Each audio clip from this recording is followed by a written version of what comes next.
is the Tuesday, July 31st, 2018 meeting of the Raleigh Conservation Commission. This meeting is hereby called to order under the authority of Mass General Laws, Chapter 131, Section 40, Town of Raleigh Wetlands Protection Bylaw, and the Stormwater Management Erosion Control Bylaw. Notice is given that both a video and audio recording will be made of this meeting. The agent will now call the roll for attendance. Arthur Page. Here. Kurt Turner. Here. Bob Garner. Here. Judy Keys, absent. Dan Shinnick, absent. Sam Stripe. Here. Howard Vogel. Here. Mr. Chairman, we have a quorum present. All right, that would bring us to our first item, which is administrative, and that would be payroll and/or vendor bills. Yes. Have payroll that I respectfully request to approve, authorized for payment.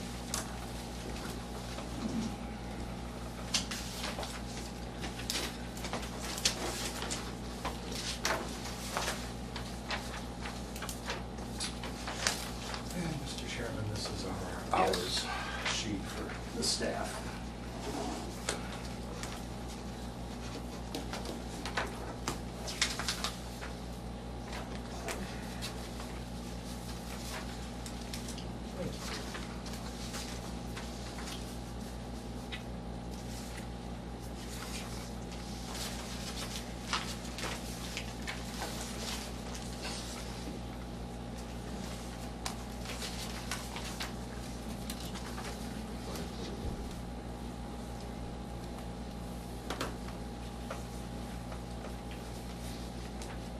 Thank you very much. Do you want me to announce, in case there's anyone present, the issue with the first two agenda items? I don't want anybody to Yes. sit here through. Yeah, we got to rob Peter to pay Paul. If there's anyone here that was interested in the 7:45 PM agenda item for 789 Haverhill Street, and also the 7:55 PM request for determination of applicability are both of those applications, the other one for 151 Central Street, due to a mess up at the newspaper, those hearings will not be opened this evening because they were not appropriately advertised. And since there's no one here that is going to sit and wait patiently for those, we are all set to go. Well, let's, we got to rob Peter to pay Paul, because we want to try to stay in the time rather than just sit here twiddling our fingers for. Oh, right, but we've got, I just didn't want them to sit through minutes and sit through Right. our other things before even getting to that, and then having disappointment. So you may get out earlier than you thought. All right, so the next item on our bill is the minutes, and that's for July 10th, 2018, April 17th, 2012, May 9th, 2012.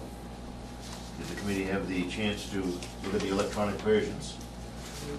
Any questions on that? Not on, July 10th, yes. Yes, okay, yes. Commissioner Turner requested an insertion. Yes. And so on page 2 of 2, 2/3 of the way down the page, the enforcement order for 180 Central Street, we have added the last sentence in the first paragraph reads, "The commission agreed to turn the enforcement over to Agent Bazelak to write an enforcement order with directive, including blockage of construction vehicle access through the area of violation occurrence." Yes. Agree with that? Yep. Any questions or anything with that? No. So you fine with that? Do I hear a motion to accept that as presented, the new form? So moved. Second? Second. All in favor? Aye. Aye. That brings us to the April 17th. Unanimous, thank you very much. Yes. 2012. Did everybody have a chance to look at the electronic version? Any questions or problems with any of the wording or format? Do I hear a motion to accept that as presented? So moved. Second? Second. All in favor? Aye. Aye. Thank you very much, it's approved. And then we have the May 9th, 2012. Is there any questions? Everybody have a chance to look at the electronic? Any questions, corrections? locations. Do I hear a motion to accept that as presented? All in favor? Aye. Aye. Need a second. A second. Oh, second. All in favor? Sam, Aye. second. Okay, thank you very much. It's unanimous, approved. All right, then we have, which we have handed out to us, the conservation restriction at Dodge Reservation, 390 Weathersfield Street, map 18, parcel lot 7. So I'm presenting you this evening with the current version, which is under review by Town Council Judy Pickett and has been being reviewed by this office in cooperation with Essex County Greenbelt, who's going to hold the restriction, and also input of the state. So we decided to present you with the copy that has colors indicating where current changes are, and I just wanted to, so you don't feel obligated that you have to read the entire current version. I just want to point out, Is this the property that's contiguous with, no, this is the Dodge Reservation. oh, this is Dodge. This is the Oh, Dodge yeah, Reservation. The old Girl Scout. Yep. So I would just like to point out, because the commission has looked at this before, but not in its current version, because it's been going back and forth. I'd just like to call your attention to page 6, where basically halfway down the page is the camp area. And so this is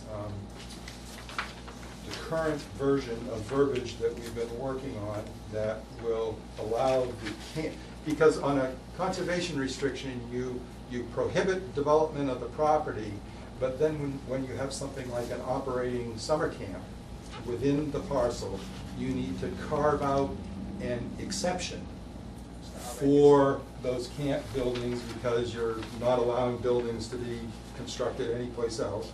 You have to carve out and put in there the ability for those buildings to be appropriately maintained.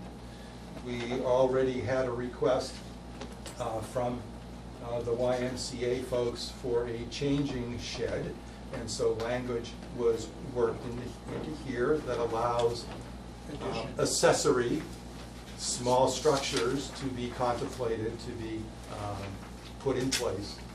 So I just wanted to call your attention to that. The hope is that, first off, if you have see anything in there that you have some concerns with, to contact myself in the office. Do not do a broadcast email. We do not want to deliberate outside of the meeting session. But Town Council Judy Pickett and myself are hoping to perform our sort of final review. If you folks call anything that you find an issue, I'll be glad to research it and get back to you about it. But we're then hoping to interface with Greenbelt and the state, and we're really hoping that at the meeting of August 21st, we'll be able to present you with a final polished document that we believe is acceptable to all parties, and ask you to possibly contemplate signing. When do you contemplate that? August 21st, I believe, is our next meeting. Perhaps you could help with the readability of this. The basic type is in black. There's a lot of blue stuff, there's a lot of red stuff, there's some pink stuff. I don't know what's the significance of all those colors. The significance of the colors are that those are changes and additions that have been promulgated to the document since its first go-around and interaction with the State Department of Conservation Services and their Conservation Restriction Department. Are the reds more recent? Yeah, what's the difference between? It seems blue that and the red? I wouldn't Yeah, it seems- I wouldn't dwell on, I wouldn't. Don't worry. I wouldn't dwell on. Bottom line, that. those are changes. Yeah. Okay, well, My only other choice was to present you with a document that was totally black and white, that didn't give you any No, hint but as this to way what- I'll, We understand, we understand, it's just I can highlight in questions. I do have one question on page 7, top of page 7. This has to do with a campground area. Yep. Item E says there exists within the camp area a caretaker residence that may be used for residential purposes only for one caretaker.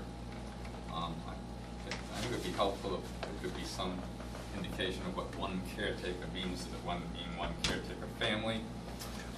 It's interesting that you brought that up, because that was actually my first comment back when I saw this version, and that is under current review as to, it will possibly say the caretaker and immediate family, or something of that nature.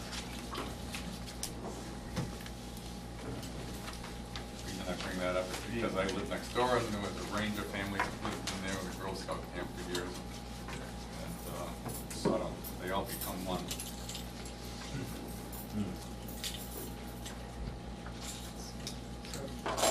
All right, so a little more on the. Right.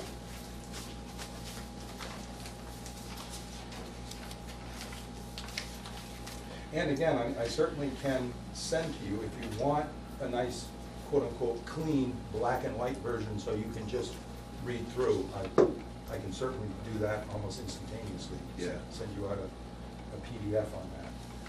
This document has, we did cut off all the signatory pages and the exhibits and stuff. The document is actually longer than this. This is just, this is the content part of it.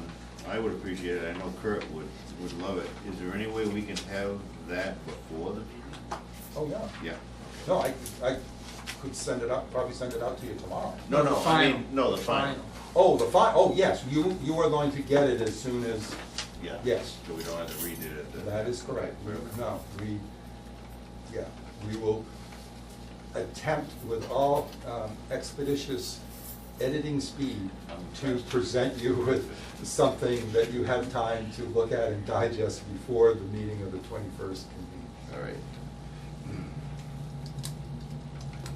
Okay, which item would we like to go on to next? Well, Based on who's here and who's the. yes, I was going to suggest, since Mr. Ken Murphy is here, that if we could consider, he has a certificate of completion. You've got that on the Request back page, on the for- certificate of compliance free- request. Now, let me get my correct folder here. That, and, I'll read right from this then.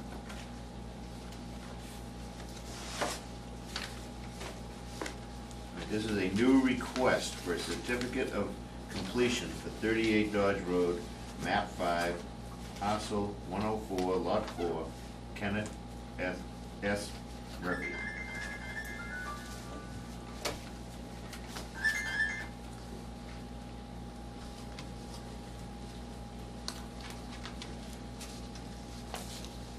yes, so this is actually the first completed residence on the Herrick parcel. Yes. Which I have conducted an on-site inspection the other day. This is one of the parcels that is right near the intersection of Mill Road and is almost directly opposite the Herrick's Dairy Farm, or at least one of the active pastures that has cows across the street. It also is property that contains 3/4 of the vernal pool located on it, and therefore it has vernal pool habitat. So one of the stipulations is that posts with no cut, no disturbance signs have been installed at the closest proximity to where the lawn, yard is on the property, to alert the new property owner that they are not to go into that area and start pruning and cutting trees down, but that they need to interact with the Conservation Commission and if they so desire to do something like that. So the erosion control is currently still in place on the property. I believe you used compost bark mulch Yes. talk on that. So So some of the grassed areas on that side of which is the side that has the garage and the driveway turnaround, there is sort of spotty germination over there. I would make the recommendation that the erosion control can be moved, but in a manner where you split it, leave a little pile, a little mound of the compost material, just in case there's any pounding thunderstorms or something, until such time as to get some better germination. I'm sure your new property owners are gonna wanna get that a little thicker Yeah. in grass. It's coming, we fertilized it last week and it seemed to help a lot. Yeah. The weather's against you right now. It's not a good time of year to grow grass. No, it's not. But actually, most of it though, 80%, 80 to 90% of the lawn area looks really good. Yeah. So, did a good job. There are some ongoing conditions that were incorporated with this stormwater and erosion control bylaw permit. An ongoing condition about the fertilizer and the developed portion of the property being low in nitrogen.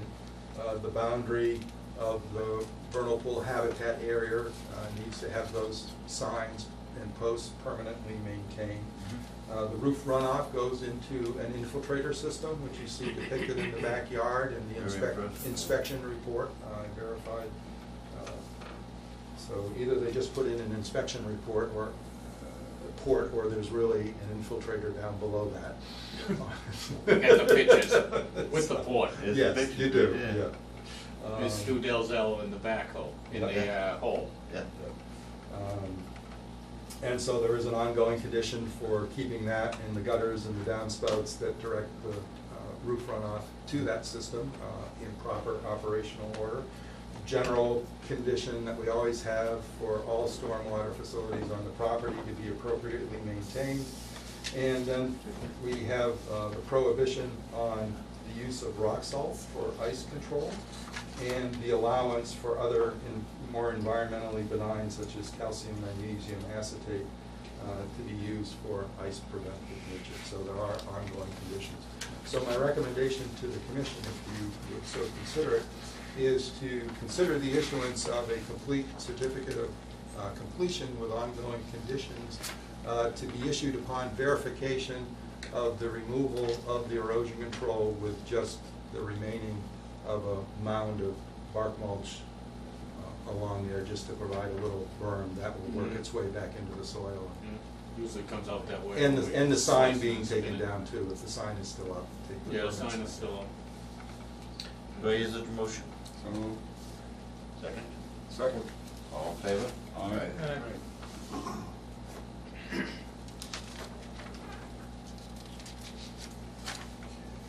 Alright. Where's Dodge Road on that? You're with the farm is. Oh, Right there. is that? Oh, you. So it's the first one. So this is the one furthest away from 130. That's, The That's other what I road. thought. The Mill Road's right here. that's what I thought, I didn't remember it being, by the shape I thought. No, the shape is quite different from what was proposed. Because there's an Actually island is a there. smaller dwelling. The original proposal sort of had a detached garage connected by a breezeway. Yeah, it was type of like a thing. house with a breezeway with the Yeah. garage attached to that.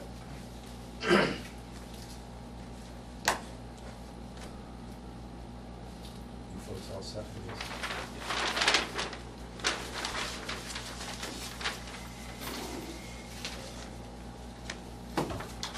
So Ken, just give me a call after you Okay. take care of Remove those. the erosion control, remove the sign. Erosion control for your property, not Yes. erosion Oh, yeah. control for a No, lot. only the stuff I put up. Yeah.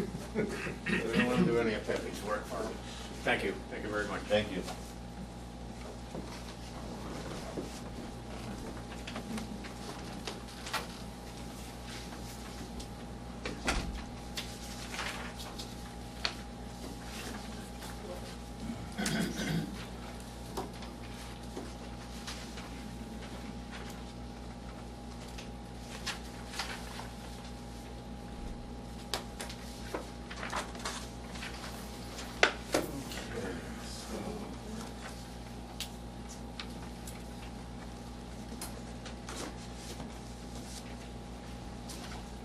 maybe this would be an appropriate time to quickly dispense with a short discussion. Let's see, what's the next agenda item? We have the Church Street. Well, we have 8:05, I was gonna say. 10 minutes. One, Church Street, that's the extension, correct? Right. Yeah.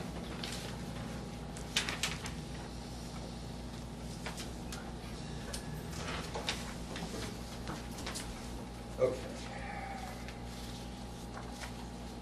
That's Clark Associates. Let me read this. This is on our compliance and certificate of compliant request and extension. We have a new request for an extension for land off of Church Street, map 24, parcel 137, lot 1, Dave Clark, Clark Associates LLC. Now, So this was an order that was submitted to the commission for a duplex structure back in July of 2015. And in August of 2015, the commission issued an order of conditions, number 63-640. This order is due to expire on the 26th of August, and so it's recommended that the applicant, if they were contemplating, and they apparently are contemplating, to actually move forward with this. I think they're going before the Historic Commission, I believe, Yeah. So anyway, so they've put in a request, I've reviewed, they've recorded the order, I've reviewed the conditions in the order. Regulations have not changed, and I do not believe the commission would contemplate any different type of conditioning for the project, so it's up to current standards in regards to stormwater and also to our normal. and how long is that site. extension good for? Well, they've requested that it be extended 1 year. The commission does have the ability to contemplate up to 3 years, but Right. they've requested 1 year. I believe they're pretty certain that they're going to be underway soon. Do we know why they haven't done anything up to now? There was apparently I don't have personal intimate knowledge of this, but what I was told was there was a slight disagreement in how to get water service to the property. That was an economic impediment to them proceeding with the project, and apparently that's been resolved. Do I hear a motion to extend that to a period of 1 year from the expiration date? So moved. Second? All in favor? Aye. Okay, I'm sorry, who seconded it? Howard. That's approved, and there is a document to sign.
That worked out just about right.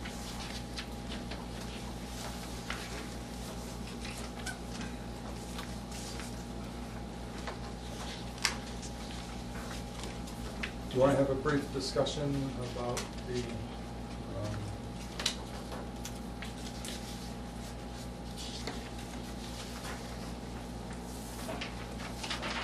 notice of violation at 17 Boxford Road? Sure. So for everyone's benefit, I observed what appeared to be construction activity of some type of floor, constructed floor. This property happens to be abuts our Pingree Farm, Box 29 Boxford Road conservation area. And I happened to be doing some volunteer work and I noticed this, and so the construction activity appeared to possibly have impacted some vegetation and was also located within extremely close proximity to bordering vegetated wetlands that are associated with an intermittent stream which actually forms the boundary line between our two parcels. So a notice of violation letter was issued on June 22nd. The description of activity was clearing of vegetation and construction of a structure in the 100-foot buffer zone without obtaining a wetlands permit. It's adjacent to a stream south of the dwelling by the roadway. They were requested to cease their activity, to contact the Commission Conservation Office, schedule a time to attend the meeting on July 10th, but they were unable to attend that meeting, but they had been in contact with me, and to remove stockpiled lumber and other materials that appeared to be in the shrub, alder, swamp type area associated with the stream. They did all that, as well as contacted me and made a decision that some kind of shading shed, possibly for a horse or whatever, may have been what was contemplated. It's Danny Roach and Heidi Harris. Mr. Roach called me today and said that they were invited to come to the office back on the start of our permitting cycle for this meeting, and I would assist them with an RDA if they wanted to file an RDA to continue with their construction project. They decided not to pursue that and decided to just not do the project in that area at all. Mr. Roach called me today and asked whether he needed to attend the meeting tonight, and I said, well, this is your opportunity to come and talk to the commission if you feel that there's something amiss here or whatever. I inspected the site. I did not find any evidence that any woody stem vegetation had been cut or cleared from the area.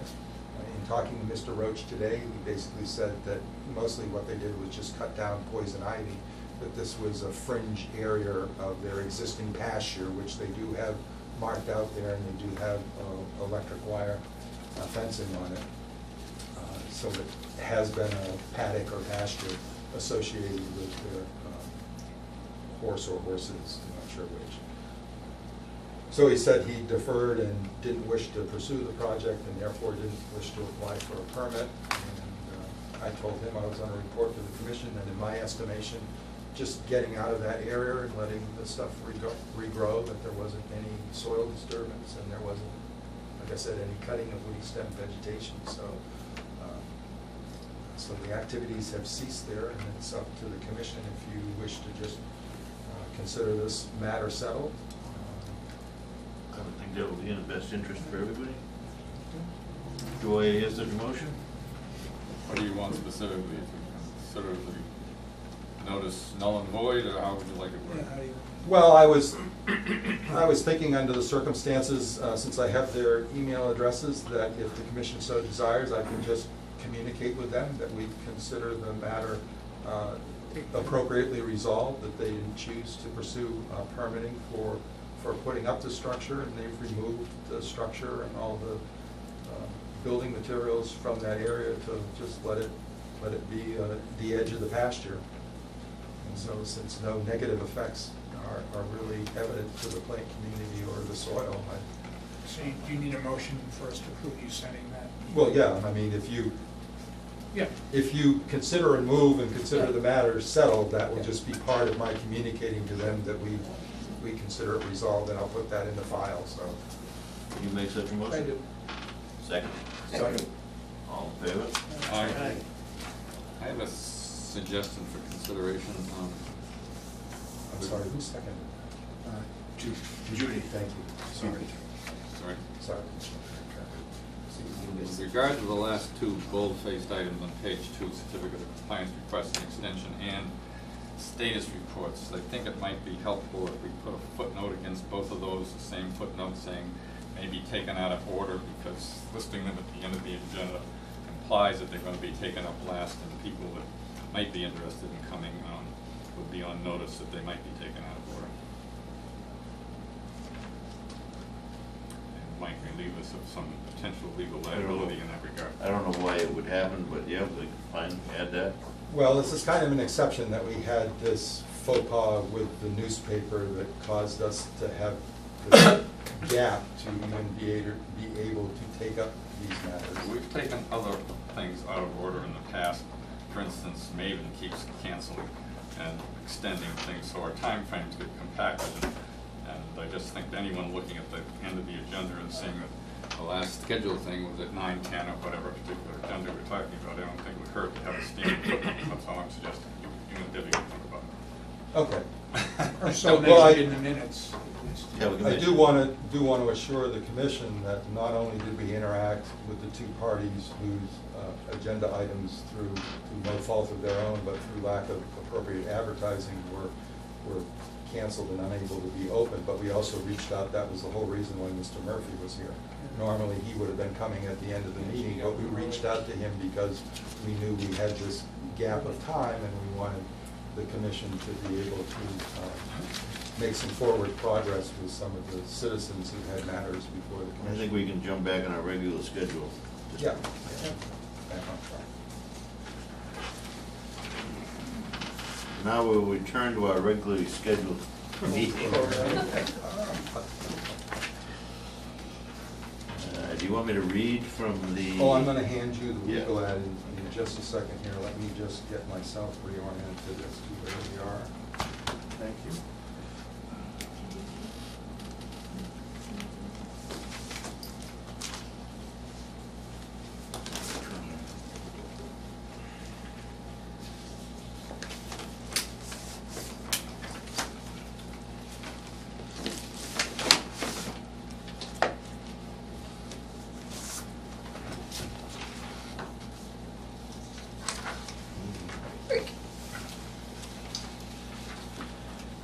All right, this is a legal notice from the Raleigh Conservation Commission in accordance with the Wetlands Protection Act, Mass General Law 131, Section 40, as amended the Town of Raleigh Wetlands Protection Bylaw. Public meeting will be held on Tuesday, July 31st, 2018, 8:05, Room 5, Town Hall Annex at 39 Central Street, to consider the request for determination of applicability of the application filed by Deborah and David Hume for the proposed soil evaluation for design of a replacement sewage disposal system within 100 foot of the bordering vegetated wetlands and the DEP approved groundwater protection area number 2 at 38 Boxford Road, map 5, parcel lot 29 in Rowley, Mass.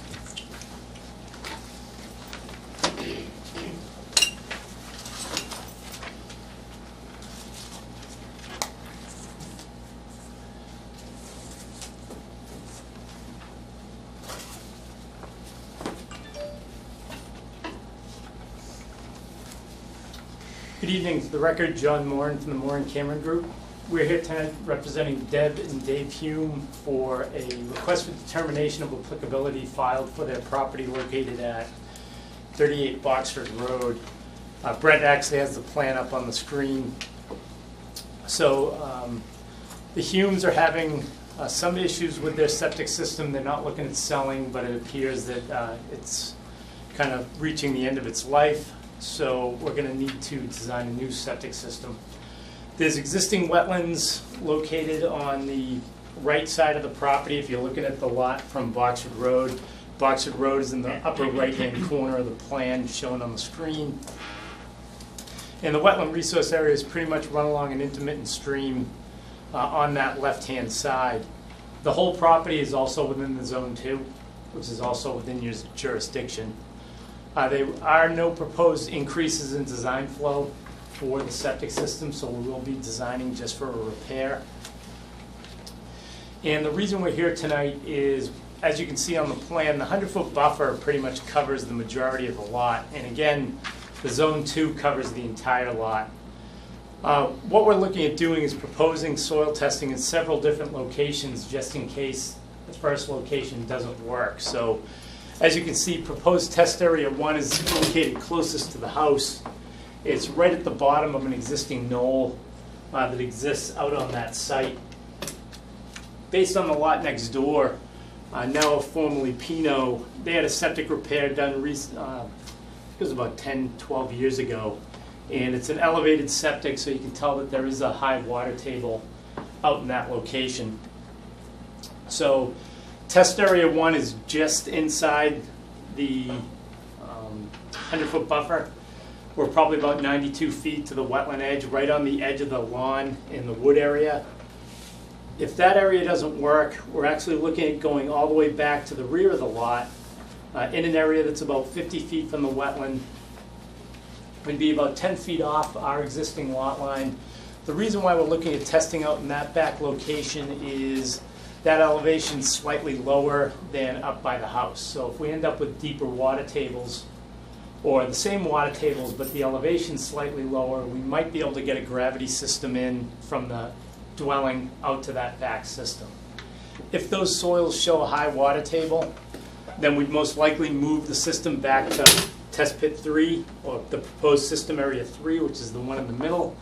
We'd have to be pumping anyway, so bringing it closer to the structure would decrease the cost for the system install. So there'd be no need to pump all the way to the back of the lot. So we'd actually bring that system up closer. If we had a pump system, the reason why we wouldn't want it kind of where the first test pit area would be, is we'd end up grading out further into the existing lawn, minimizing the amount of lawn. You can see that they really don't have a large lawn area. You can see the existing wood line out in the back. They didn't really go back and clear a whole bunch of area, and they really have no intention to. So again, we wouldn't really want to use up any of their usable space to regrade that septic area if we had to pump. That's why we'd be proposing to move it back towards the back of the lot. That area is around 77 feet from the wetland. So as you can see, our goal is to try to keep that septic in proposed grading as far from the wetland resource area as we can. But we have these options because obviously we want to get this all done in one day, and we want to get all the soil testing done while we're on site. I'd be more than happy to answer any questions. How old is the previous system? The existing septic, if I had to guess, it's probably over 35 years old. Okay. Most likely, we'd end up proposing to replace that tank as well. I mean, it's a 35-year-old tank. How big a tank is it? I think it's about 1,000 gallons. They had a 30 years ago, that was a big tank. Yeah, they had an access cover put on it probably 10 years ago to make it easier to pump it. But I informed the Humes. I said at this point in time, if you're going to be replacing the whole system, it makes sense to put a brand new tank. It's only a 3-bedroom house, so it'd be a 1,500-gallon, 2-compartment monolithic tank, probably a 1,000-gallon pump chamber if we need one. And then it would provide the emergency storage that we need. But again, this RDA was only filed for the soil testing. Once the design's put together, depending on what we ended up having to do, we'd either file another RDA or a notice of intent, for that work. Anybody of the board members have any questions? Do I hear? So the Okay, go ahead. Well, the commission does have before you, I distributed, I was able to, although I didn't prepare a memo, I have prepared suggested special conditions. You should find them highlighted for 38 Boxford Yes. Road. So this is what my recommendation would be. I visited the site with John, and we checked out access into the back wooded area. I have made the suggestion of inserting as condition 3. I believe they can get back there and do their soil evaluations without having to cut any living tree, but just in case, since we don't always know exactly what's gonna happen. I did suggest a condition that we have typically used when there's woods to be navigated through. Request that minimal clearing, cutting of trees, the forest access and cutting has to occur, that no trees greater than 4 inches of diameter at DBH be cut for the purpose of access. Also specifying that erosion control would only need to actually be installed if the backfilling cannot occur immediately on the same day, which again, that should occur, but you know, in case something happens. So these are our typical conditions, which also include the fact that since it's in the zone 2 and near a intermittent stream, that we always require that the spill containment kit or materials for absorbing any spill of fuel or gas be on the site at the time the equipment is there. And you have seen those. Yeah, those are fine, those are standard. All right. Do I hear a motion to accept these with the Also, we restrictions? issue a negative determination of applicability with these conditions. With these conditions. So moved. Second. All in favor? Aye.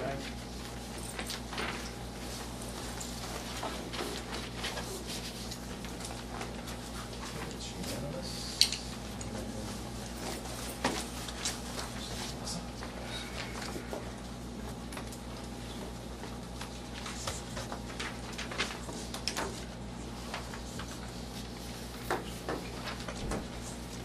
Thank you very much. Yes, thanks.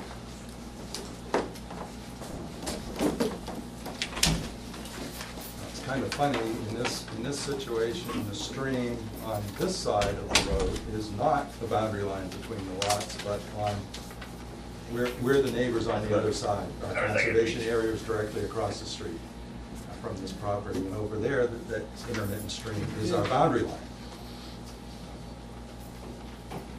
Don't know how those things work, but they don't seem to have any continuity from one side of the street to the other. Well, some of them are totally.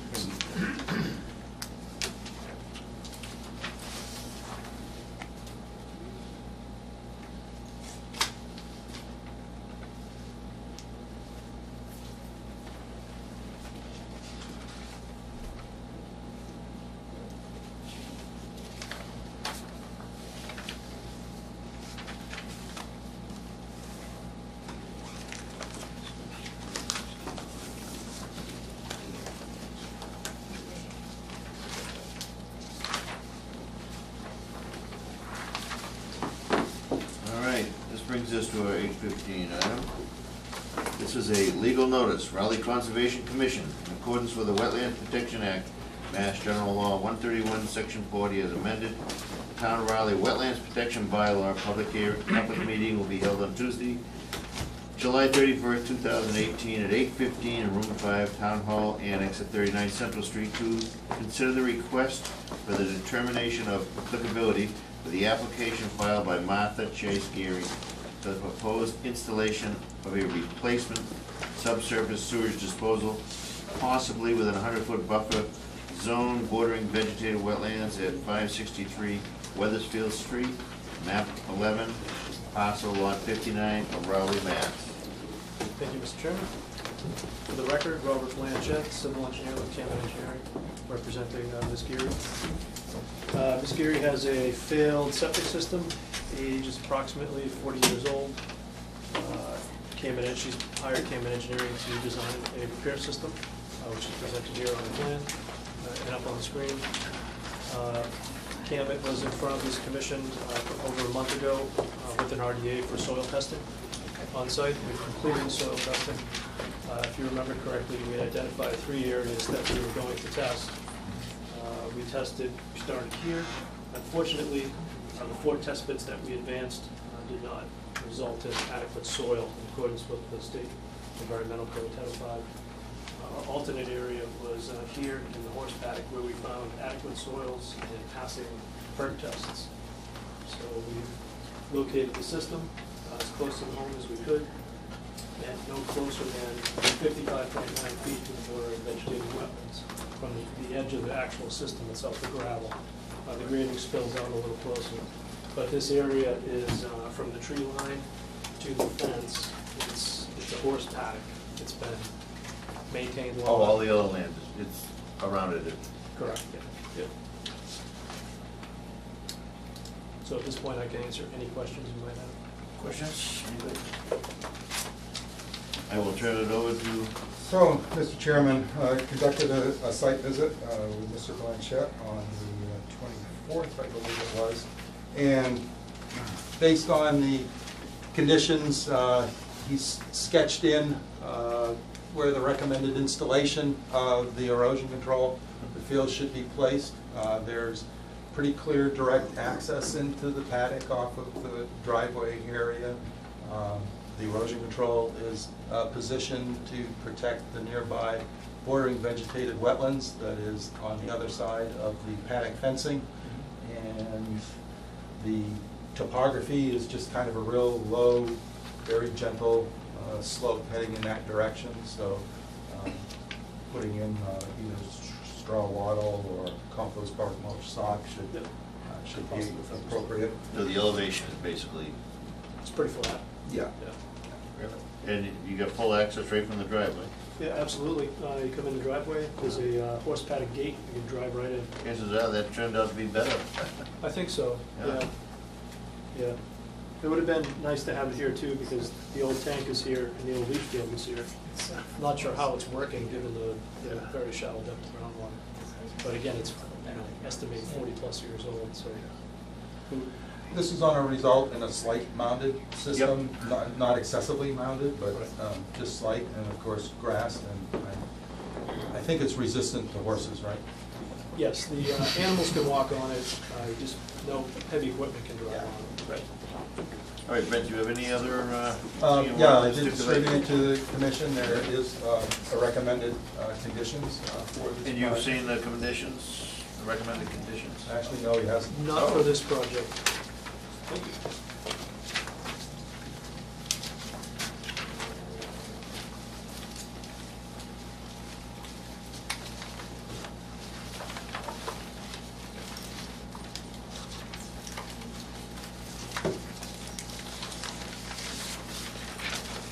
Very standard. Hopefully, common sense and practical. Reasonable. You can have that. So at this point, we're still waiting for approval from the Board of Health. They have one request in, and that is they need evidence that the existing well, the home is serviced by two potable water sources. One is a well, which is located in the home, in the basement actually, and the other is a municipal water source. So currently the well is not connected to the home's water supply. However, the Board of Health will not issue the disposal works construction permit until it is proof that the well is capped. That's their only comment. So far, it's not been capped. Okay, but that's all that's holding it up on the. That's it. Board of Health, yeah. Okay. He's gonna have to do that anyway, so. Gonna have to do it anyway, exactly. So that shouldn't hold up the commission. Well, no, because again, Title V compliant system, the commission is, per the regulations, believes that, and is told they have to behave, that the system is environmentally benign, it doesn't affect any of the 8 interests of the Wetlands Protection Act. And so we are only conditioning the construction activity before installation of said Title V system. So my recommendation, if the commission would so consider, is to issue a negative determination, option number 3, with the special conditions laid out. Do I hear such a motion? So moved. Second? All right, all in favor? All right. Aye. Thank you very much. Brent, revised plans that show the erosion control measures, would you like the revised? Yeah, yes, thank you.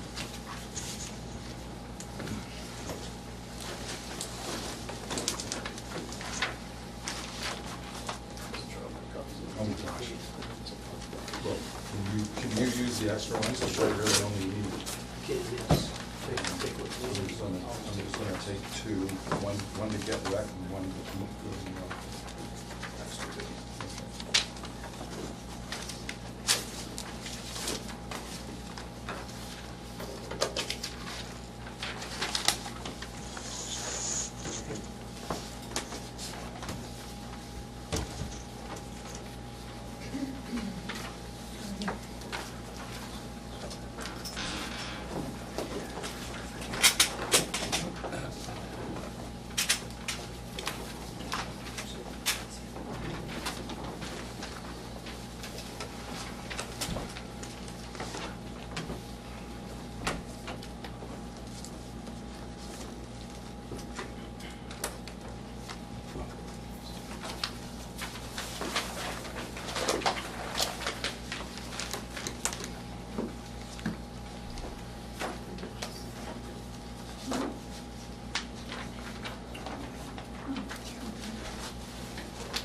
brings us to our next item. It's a legal notice from the Raleigh Conservation Commission, to the Raleigh Conservation Commission. In accordance with the Wetlands Protection Act, Mass General Law 131, Section 40, as amended in the Town of Raleigh Wetlands Protection Bylaw, public hearing will be held on Tuesday, July 31st, 2018, at 8:25 p.m., Room 5, Town Hall Annex at 39 Central Street, to consider a request for the determination of applicability for the application filed by Robert Nixon, Taylor Lane LLC, for proposed soil evaluations for the design of stormwater facilities, possibly within 200-foot riverfront area of Taylor Brook and 100-foot buffer zone bordering vegetated wetlands, including land off Weathersfield Street, map 12, lot 4, land off Taylor Lane, map 12, lot 2, land off Daniel Road, map 9, lot 23, at 430 Weathersfield Street, map 12, parcel lot 3 in Raleigh. Good evening, I'm Stephen Erickson from North Environmental Services.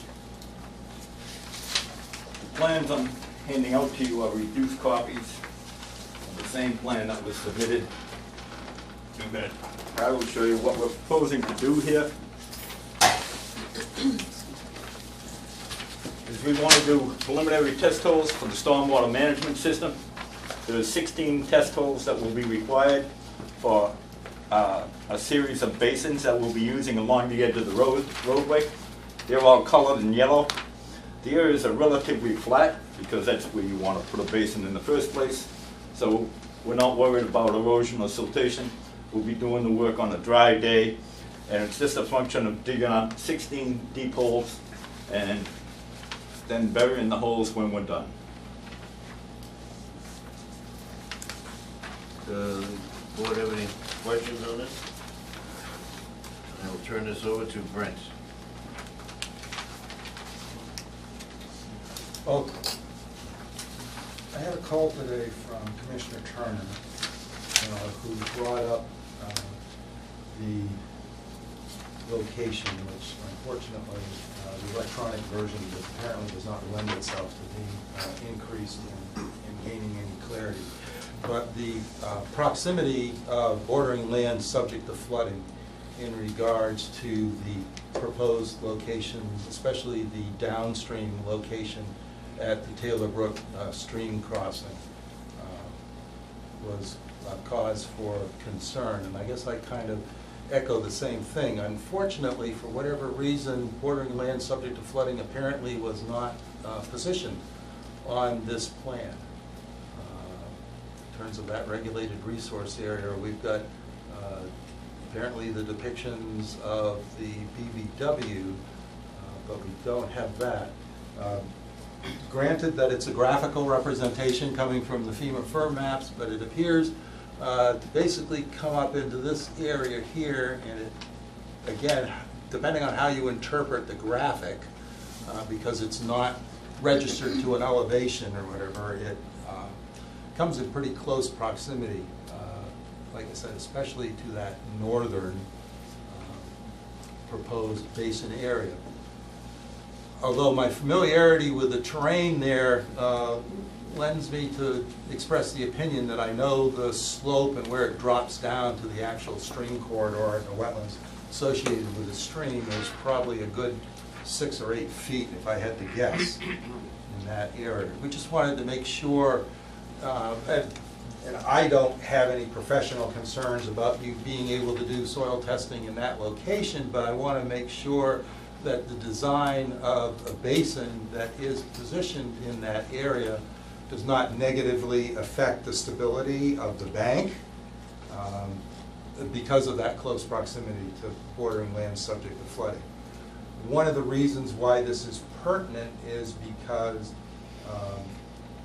FEMA is in the process of a revision of the firmat maps, the firms, for this area, because they have been conducting LIDAR surveys, that's just the radar elevational surveys. They did the shoreline, the coastline first because of Hurricane Sandy. Now they've moved inland and they're doing a reevaluation of the terrain, because their graphic representations before have not been actually melded or reference to the existing topography. So sometimes you get this funny thing where the graphic for the floodplain is going at a 90-degree tangent to the contour elevations that actually exist on the ground when you do the field survey work. So again, just bringing that to the forefront, that obviously has to be an engineering design consideration, but we don't necessarily want a depression carved out with just a very small area and then the bank going down into the wetland resource area. You know, that We might bring not that be up to the considered. engineers, and The if other- we do decide to stay in that area, we'll buttress it up somehow. Now, the other question I have is that you did soil evaluations over here. And so I'm kind of wondering why this is proposed again. That one isn't proposed. If you look, that one's not. not one of the 16 that we have. The other side of the street is. How am I supposed to tell that based on what you I submitted? couldn't find the 16th then unless there was one there. I counted them 3 times. Your legend on the map. There is a little insignia right here on there, okay? So Right. it is there. Well, But you're right, it's on again, a it's- small scale. Unfortunately, it just didn't lend itself to being really clear. Okay, so that is not a proposed Can you area. can you call out all 16 test pits, because I think the commissioner's Commissioner not really Turner sure. couldn't find Yeah, one, you- so. Yeah. So if we call all We of them, have- then we can do it. 4 of them over here. Okay, 1, 4. 2, 3, and 4. 4 in here. 1, 2, 3, 5 in there. So 9. that's a 9. 1 in here, 10. 1 here, 11. 2 here, 12, 13. 1 there, 14. and 1 there, 10, and, 15, Is there 16. one there? yeah. So that would be the You didn't 16. count that, that's a 16. The one up top is a 16? Did that make sense? Yep. The 2 that he mentioned before we started down the road there, I It counts as only one. counted as 1. Yeah, name it. Okay, good. If I could add some anecdotal color to what Brent just said and why I raised the question with regard to that downstream Taylor Brook site, is that I've lived between the crossing of the Mill River called Taylor Bridge and the Batchelder Bridge, closer to Route 1, for 40 years. And 3 times I've seen Weathersfield Street flooded at both places, washing out both bridges at one point such that they both had to be replaced. And Taylor Lane has been substantially built up since the last one. And it's probably at least a foot higher than it was during those times, and I've seen that flooded. And it just strikes me as that test pit is in a precarious area, and perhaps there may be difficulties with it. In other words, we want to make sure that the stormwater facilities aren't flooded and rendered inoperable. Right. Yeah, With, seen it. with a rain event, as well as I mentioned, the bank stability That's why you want issue. us to check for the BLS. Yep. There were no elevations presented, so I couldn't tie the elevation of that with where Weathersfield, the elevation of Weathersfield Street at the Mill River crossing. And that's an area that is often significantly flooded and significant rainfall events, and those rainfall events keep getting worse and worse and worse. And we will have all, and I apologize, it's not on there, but we will have all of the grading and topographical information in the drainage report. As a matter of fact, they are. So you'll see the elevations then, and we can go over them. I apologize, they're not here, but you're right, they're not. Any other questions? So I do want to just mention, I did prepare for the commission's consideration suggested conditions for this. I do want to make note that the Raleigh Conservation Commission has found in the past, and I'm recommending that they find in this particular situation, since it was stated in the application that soil evaluations are a minor activity not subject to jurisdiction by utilizing the exemption in the Act. That exemption actually allows the commission, and the Raleigh Conservation Commission has made a determination that soil evaluation excavations are not in fact a benign de minimis activity. And so they do regulate them, thus you are here for a request to determine applicability.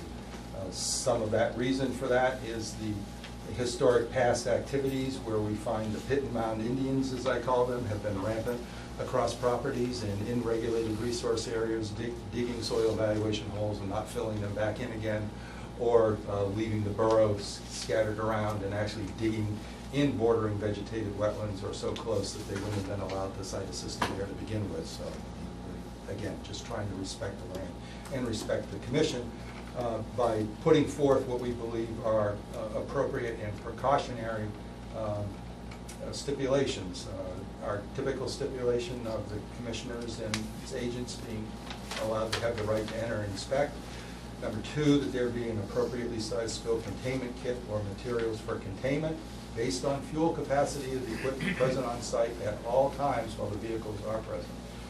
Existing farm road and skidder roads are to be utilized for site access, and choose equipment appropriate to reduce surface scarification and disturbance on vegetated slopes.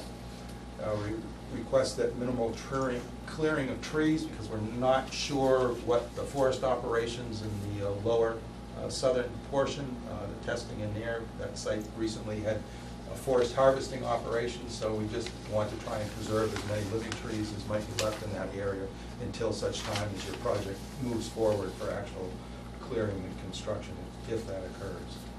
So we have the stipulation of no living trees greater than 4-inch diameter be cut for access unless there's absolutely no other choice. Temporary erosion control, 9-inch minimum diameter composted bark mulch sock or straw wattle to be correctly installed, downgrading of digging.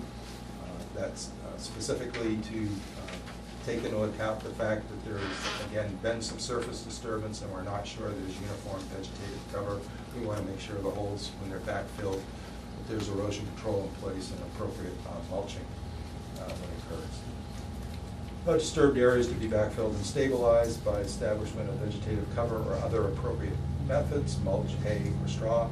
Erosion control will be properly maintained until final stabilization of disturbed areas.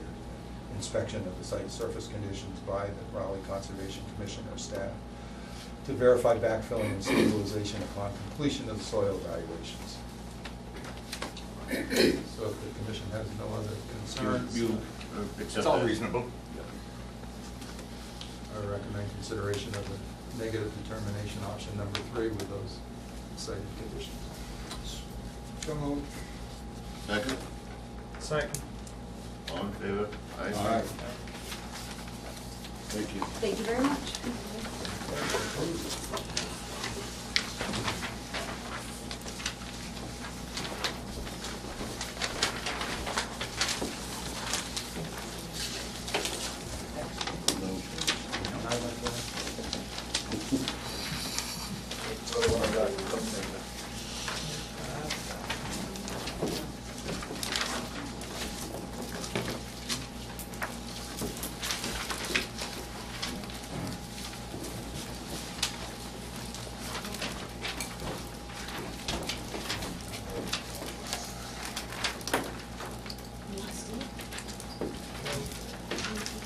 Has everybody signed in, do you know? No. Do we have that, Brent? Sign in, Evelyn. It's in the audience somewhere, so that needs to be passed around if folks haven't signed in. There is. Oh, I'm sitting on it.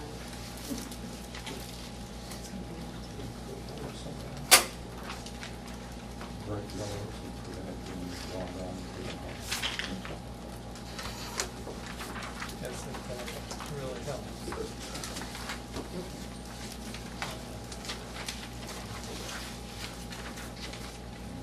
8:35.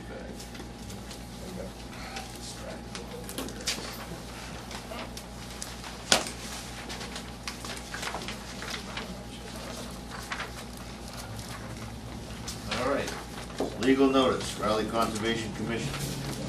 In accordance with the Wetlands Protection Act, Mass General Law 131, Section 40, as amended by the Town of Raleigh Wetlands Protection Bylaw, public hearing will be held on Tuesday, July 31st, 2018, 8:35, Room 5, Town Hall Annex 39 Central Street, to consider the request for determination of applicability for the application filed by Robert Sawinski, Chief operator, Raleigh Water Department, proposed testing, cleaning, redevelopment of existing well number 3 at 129 Boxford Road, map 5, parcel lot 76, and well field number 5, 64 Pingree Farm Road, map 4, parcel lot 12, parcel 12, lot 1, possibly within 100 foot of buffer zone bordering vegetated wetlands, DEP approved groundwater protection area zone 1, and 100-foot vernal pool habitat at 129 Boxford Road, map 5, parcel 76 in Raleigh, Mass.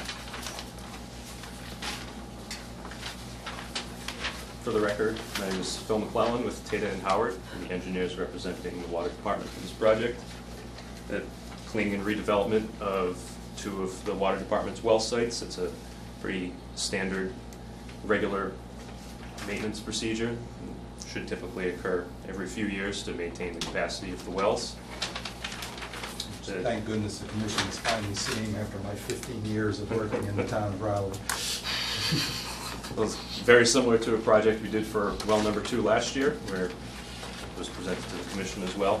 The general idea is to isolate each well from the distribution system, clean it with hydrochloric acid through redevelopment and surging, and pumping the well, then disinfect the well with calcium hypochlorite or similar. Reinstall the pump for the well, perform a pump test, and if all is satisfactory, reconnect the well to the distribution system. The discharge during the well redevelopment and pumping will pass through hoses to a sedimentation control basin, which typically has a neutralization tank surrounded by straw bales and silt fence, and in the neutralization tank are present limestone or something similar to help balance the pH of the water coming back out of the wells, and sodium thiosulfite or something similar to help neutralize the chlorine. That way, water which passes through the neutralization tank and then infiltrates back into the ground is equivalent to clean well water, which is typically pumped from the drinking water wells. And all chemicals that are used during the process are NSF 61 certified for drinking water use. At the end of the project, the sedimentation discharge basins will be removed and the site restored. At our 2 particular locations, well number 3 and well field number 5, the basins are located based on a site walk that Brent and I had a few weeks ago. And the location at well field number 5 has some additional straw bales as indicated in blue on this plan, just as a result of the topography of the area to help slow the flow of any water which does not yet infiltrate after it comes out of the sedimentation basin on its way down the slope to the wetlands. Any questions? Refresh my memory, from last year, how long does this process take per well? Approximately. About a week or so, plus or minus. It sometimes takes a little bit longer if any repairs need to be made to the pump that's in the well. But it's a good opportunity to investigate the pump at the same time while it's pulled out. To what extent can you estimate how the capacity has decreased since this was last done, or the well put into service, and how much of an improvement do you expect in terms of capacity? I think it's been about 4 years since the last time this was done on each of these wells. I would say that the capacity of the wells to start was about 400 gallons per minute approximately, and now they're maybe around 250 to 300 gallons per minute, and the well cleaning process should get us right back up to what they're originally designed for. Is that estimate based solely on the degradation of the well system, or does it have anything to do with the level of water table and the drought conditions over the last 3 years? That has to do with buildup and incrustation of minerals on the well screen and inside the well casing typically. So the maximum pumping rate or maximum withdrawal rate from each of those wells that could be achieved would be based on no effects on the groundwater table from recent drought conditions. But as of right now, the water department would have some reservations about pumping some of the wells at a higher rate than they currently do, just as a result of the water table moving down. Now, is that estimate that you just presented consistent with the results that you got when you did this for well number 2? Yes, well number 2 came back to its previously established capacity after the cleaning process was done. Thank you. At this point, I'll turn it over to, Right. Well, number 2, we didn't end up doing any discharging, though, did As far as I know, they did. yeah, we had That is the a- the same we? plan. Well, we did the same plan, but I think when talking to him, I thought there was something about, because I was supposed to be called over to inspect things, and I was never called over to inspect anything. Because I thought they ended up rebuilding and replacing all this screening, that it was all physical impairment of capacity to pump. As far as I know, they did not do any of the chemical treatment, or if they did, they were categorically in violation of their issued permit, since I never inspected the basin or the layout, and never saw it actually deployed on the ground. Now that you mention it, Tatum and Howard were not involved during the construction phase of that project. It was mostly handled by the water department, but I do recall that a change order was issued to the contractor who, after performing a pump test on the well, realized that most of the degradation of its capacity was due to the need for a new pump as opposed to a full cleaning and redevelopment. So I believe it was likely disinfected as well, but the use of hydrochloric acid was not Right, needed yeah, for they didn't. redevelopment. So. I mean, that's neither here nor there, I guess what I'm trying to say, so I haven't actually seen this in action. Haven't actually seen it implemented.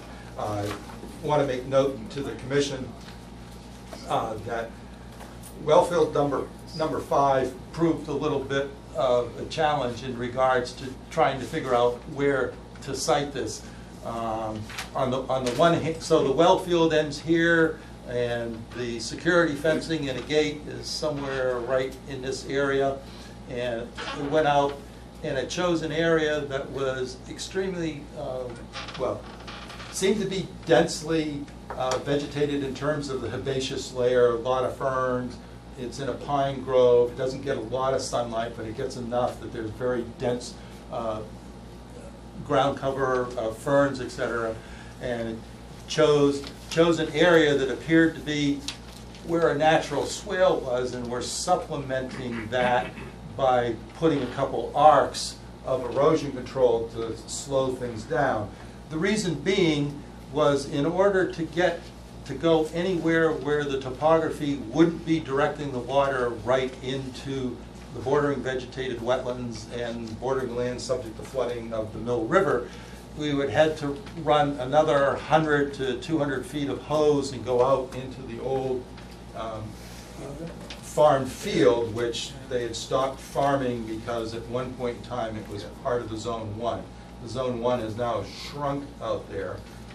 But anyway, so we took a guesstimate, and the reason we didn't go the other direction is because the depression that's over here is a vernal pool. So I was trying to keep the discharge out of the vernal pool habitat area, so that just in case, not that it would detrimentally impact the vernal pool, but why take a chance? Why not try to just find another area where you get a lot of flow across the ground? There's a lot of surface area that should facilitate infiltration, and by doing the couple arcs of erosion control, we think that that will also further slow it down and let it infiltrate and soak into the ground. Where's your access? Well, the access, there's a maintenance road right along this corridor that gives, and actually this is the old woods road. Okay. And they incorporated where the wellheads end. The security fencing and the gate is across there to prevent unrestricted public access. Yep. Going in there. So, and actually that goes out, and that is accessible right by where the old pump building is next to the filtration plant on the driveway. So, right. So easy access, and there's just a couple blowdowns they need to remove out there. So that's wellfield number 5. So number 3. And I'm going to actually 3, again, is a challenge, mostly because of the sensitive resource areas. These green sort of square things, those actually indicate vernal pools. So it's an old gravel pit, sand pit. Soil is very sandy, very gravelly.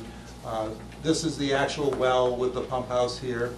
Now, the underground transmission line that takes water over to the filtration plant follows this access corridor, which is well vegetated and grass now. It was part of the sand dirt roads. We actually have chosen a location out here because part of the old ATV or woods roads go out to this area that is sort of a little bowl where they used to do turns or whatever. All exposed sand should infiltrate. Pretty good level, direct line of sight. Yes, it's a long run of hose, but that is to get it away from these two vernal pools that are located here and give all sorts of opportunity for it to soak into the ground before it ever gets over there. It's kind of like when you have a overabundance of sensitive resource areas. Like, well, where do you go to discharge this water that hopefully? How many gallons of water would approximately be in a discharge? Looking at maybe a maximum of 300 gallons per minute for well number 3 and 200 gallons per minute for each of the wells at well field 5, And how based on many what they minutes will they did be last pumping? time. Would they be pumping? So if the overall process would take probably 40 hours, about a week, but you're not pumping for that entire time, maybe a third to a half of that time. And it's intermittent too. They do several hours of cleaning and surging, then several hours of pumping, and then several hours of cleaning and surging, and several hours of pumping until they can It's a get lot the of water. capacity back. Sounds like a lot of water. Typically why these things would be When do you plan on doing that? in the During fall. the drought? In the fall. Fall or spring, but I think fall for these ones. So I did distribute for the commission's review conditions that are basically modeled off of the same conditions for well station number 2, taking into account the fact that we'd already scoped out and pretty much chosen locations, so there was guidance already provided with the application as to where to do that. All right. So this is for a motion to Issue a negative determination, option number 3 with the stipulations. Stipulations on it. Do we have such a motion? So moved. Seconds? Second. All in favor?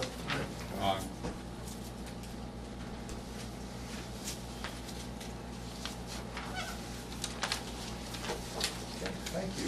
Thank you. Will you be emailing a copy of those? Oh, sure. Thanks very much.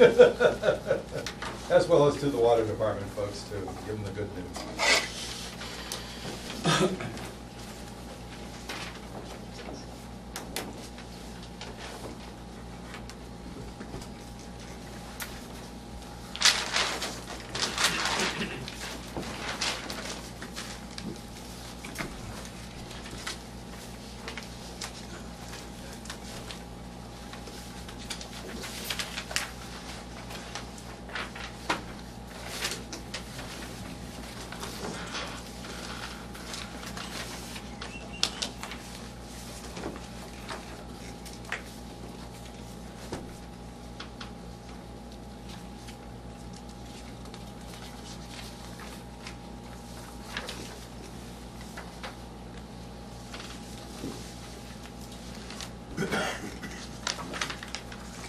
It's a legal notice, the Valley Conservation Commission, in accordance with the Wetland Protection Act, Mass General Law 131, Section 40, as amended by the Town of Raleigh Wetlands Protection Bylaw. A public meeting will be held on Tuesday, July 31st, 2018, at 8:50, Room 5, Town Hall Annex, 39 Central Street, to consider the request to amend the Order Research Area Delineation number 63-672, filed by Robert Nixon, Taylor Lane LLC, to review of the 200-foot riverfront area of Taylor Brook, including the land off Weathersfield Street, map 12, lot 4, land off Taylor Lane, map 12, lot 2, land off Daniels Road, map 9, lot 23, at 430 Weathersfield Street, map 12, parcel lot 3 in Rowley.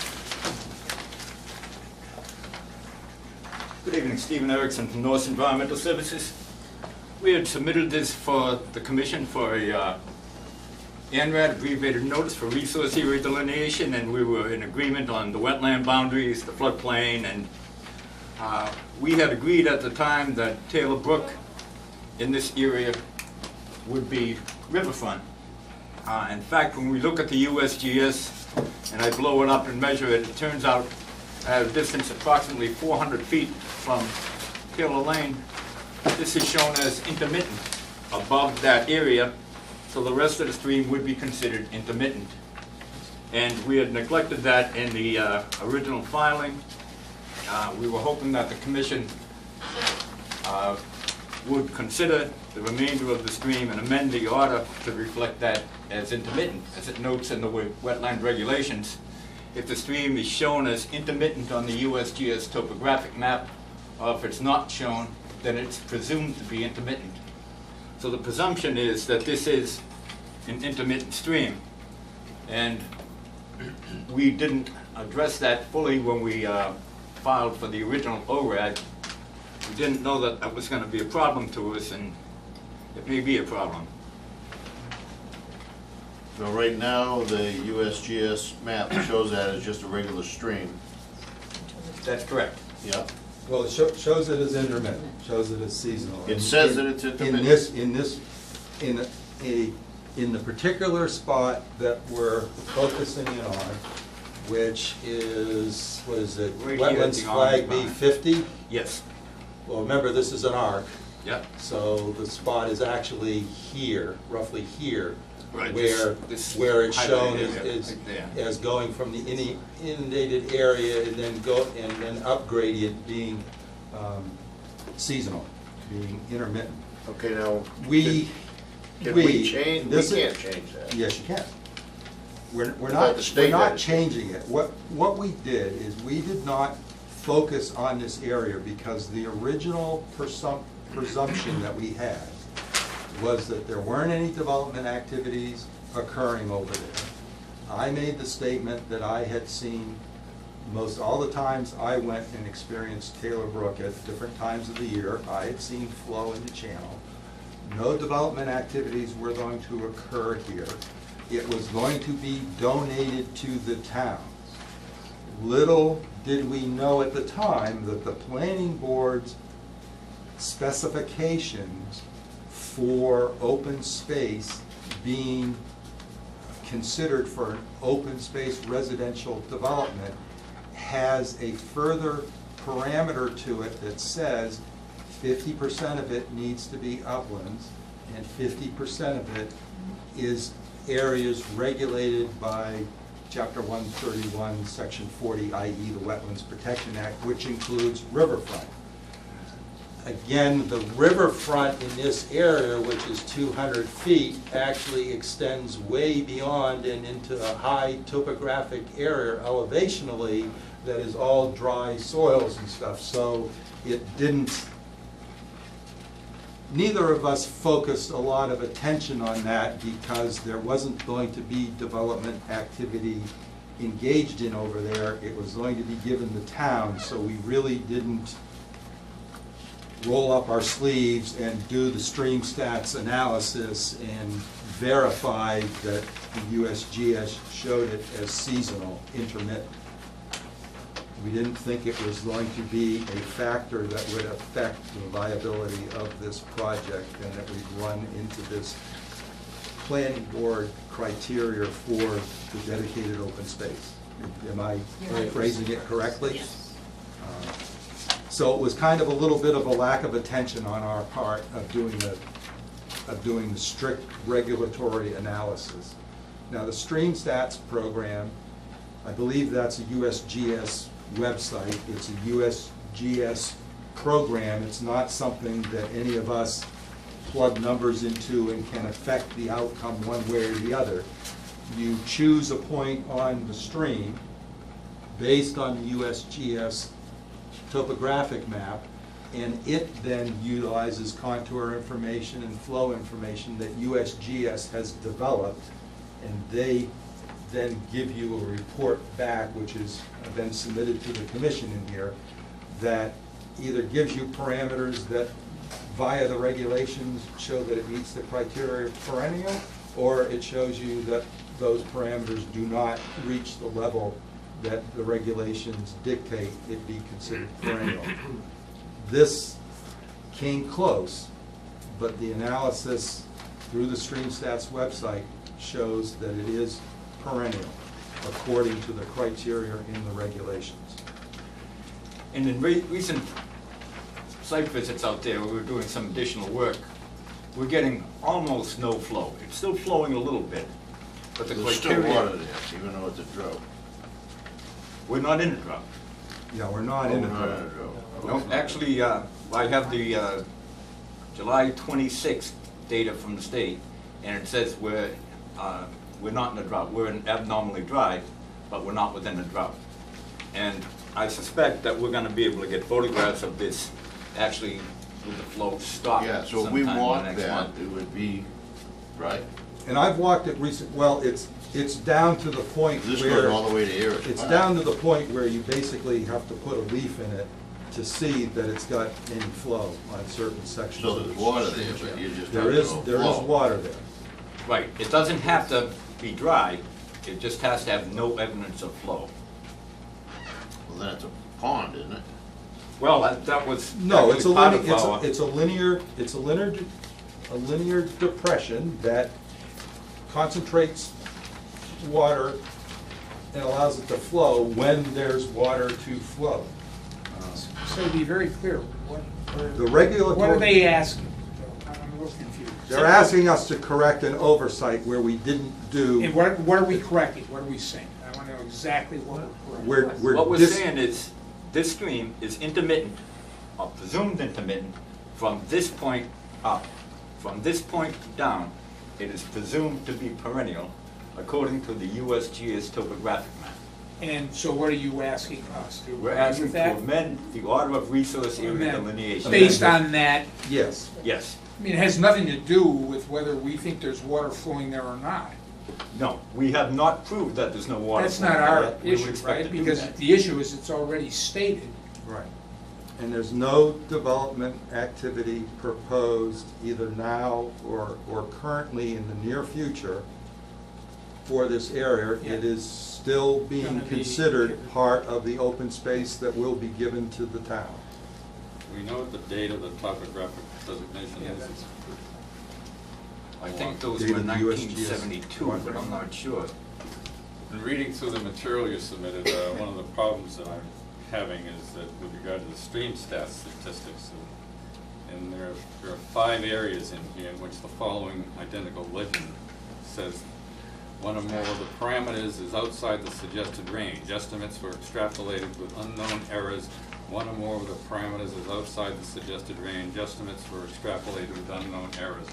That goes to peak flow statistics parameters, goes to peak flow statistics citations, it goes to flow duration statistics disclaimers, it goes to low flow statistics disclaimers, and there's two others. That Bank flow caveat, statistics disclaimers and August flow duration statistics disclaimers. that caveat is in virtually every time you run this program. Because StreamStats gets more accurate the larger the watershed area. So if you get a watershed area that's like 10, 20 square miles, it becomes more accurate because statistically, that's the way it works. When you get a smaller watershed like this, then there are inaccuracies built in because you simply cannot model a smaller watershed that effectively. Well, it seems to be arbitrary that the .45 square miles watershed, in terms of where it's designated, as somebody just mentioned a few minutes ago, the Taylor Brook goes almost all the way back to Havel Street, behind the police station and the fire station area, and rises in that way. I know the topography is varied and hillier up there, but down, I guess I wonder if we hired a corroborating consultant on this, would they come out exactly the same, given all of these unknowns and variables here?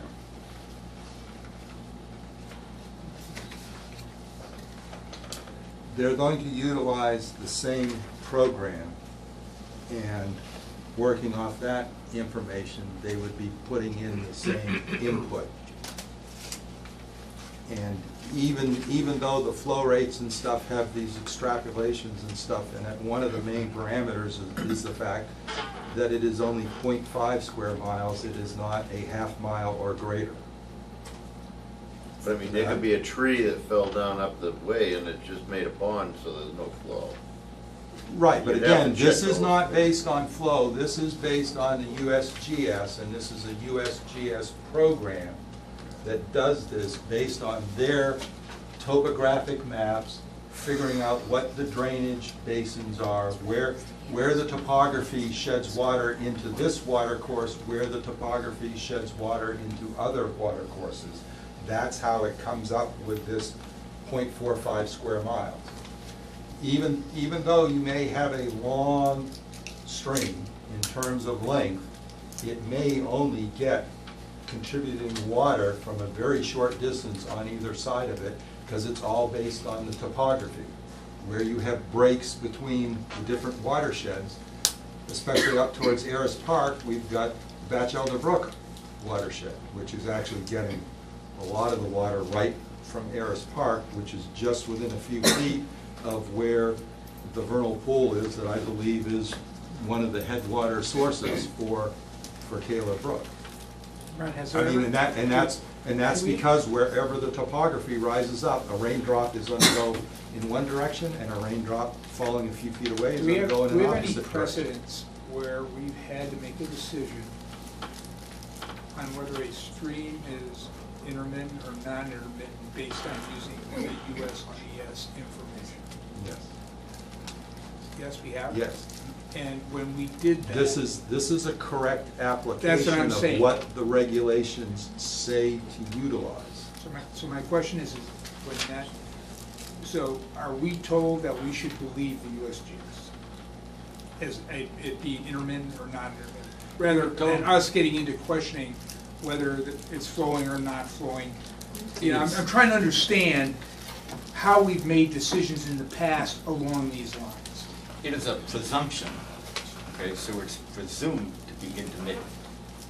Okay, the only definitive proof is if we get photographs of it for 4 days not flowing, okay? And not in a period of Of drought. declared drought. Yes. Right. And I know we've made some decisions in the past based on getting that kind of information.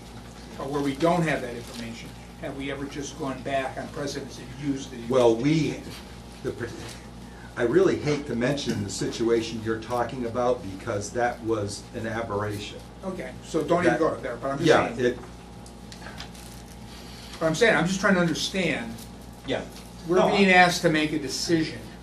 And I the understand. question is how do you make it, if we have precedents that we've made a decision before based on information that we are being given, so that we don't have to go in and try to decide, is it flowing or not flowing? I mean, Well, I'm under again, the impression we're- that from the state, because I had made a phone call on one we did earlier, and they said that it's not up to us, it's up to the state.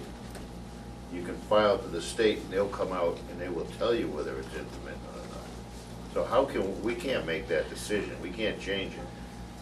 You aren't changing it because it's said it's intermittent. It's if you go back, if the USGS map shows that it's So if we call up the state, they'll just give us a note stating, yes, that is intermittent. presumed. I would rather do that, because I'm not a stream expert. So, again, what we're doing is we're actually drilling down, and we're applying the criteria that is specified in the Wetlands Protection Act regulations to verify the presumption of using the USGS designation of that section of this water course As- being seasonal, being intermittent. Because what's important to know, right, Brent, is that is that you aren't asking there to be a reclassification. It is presently classified as intermittent, so there isn't a need to go back. Where If does we- it say that? In the USGS map, it's No, identified. can you give us that? Oh, yeah, Steve has Yeah. in the, can you show them? I can. It's, of course. So if we were to go back in that area that's outlined in orange, if we were to try to tell you that's actually intermittent, then that's the reclassification, because the state, right, isn't that true? Because it's presumed to be perennial. We're not asking for that. We're saying that's riverfront. We're agreeing that's riverfront. That is riverfront. Yes. Yes. Now, you have to remember, this is an extremely technical analysis of the USGS map. Basically, what you do is you look at it and you see if the water course is light blue or a dark blue line. This is exceptionally scientific. If you look at this, okay, you've got a dark blue line headed in here. That is definitely perennial. As we go up in this direction, it becomes lighter. I think I'm not colorblind. It's a different pen width. Yeah, but It's not I obvious, mean, but- but somebody from the state will send us a note stating that. Yes. Because I mean, I didn't go to school to study streams, I know what water is, and That's the important thing. yeah. So you will have somebody send us a letter that, yes, this area We at can such do and that. such Can I see location, that? from there on in is,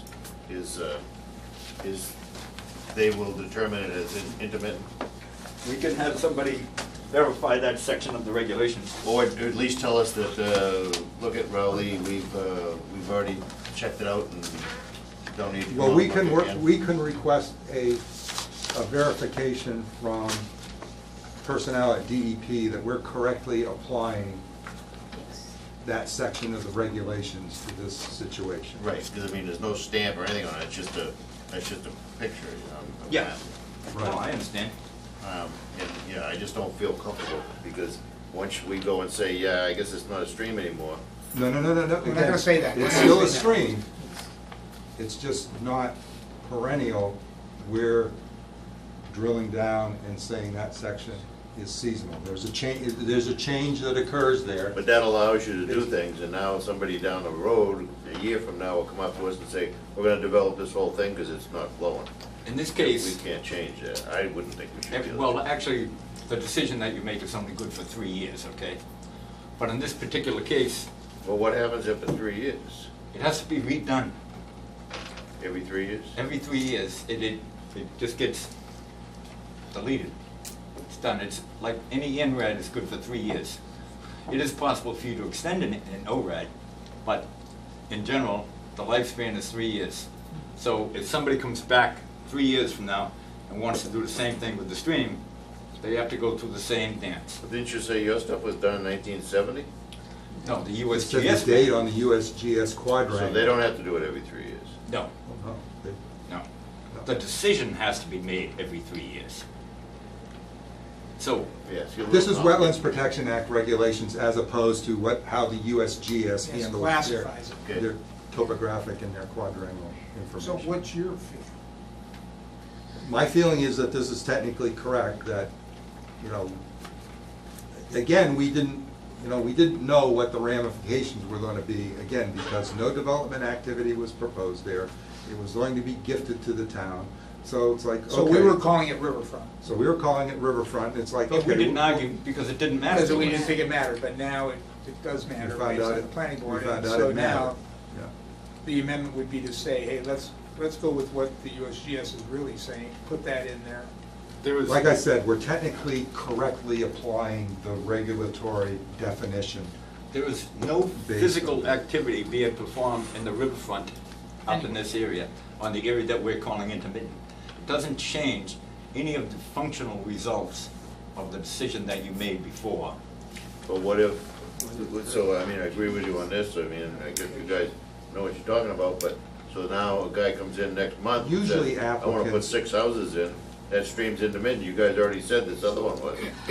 You're only doing it for the areas we've shown you, the properties You we've set a shown you. precedence, as Well, that's, usually applicants are coming in and trying to get you to take what section of the water course the USGS says is perennial and riverfront. And And turn it usually in- they're turn trying it to get into- you to declare that it's really intermittent.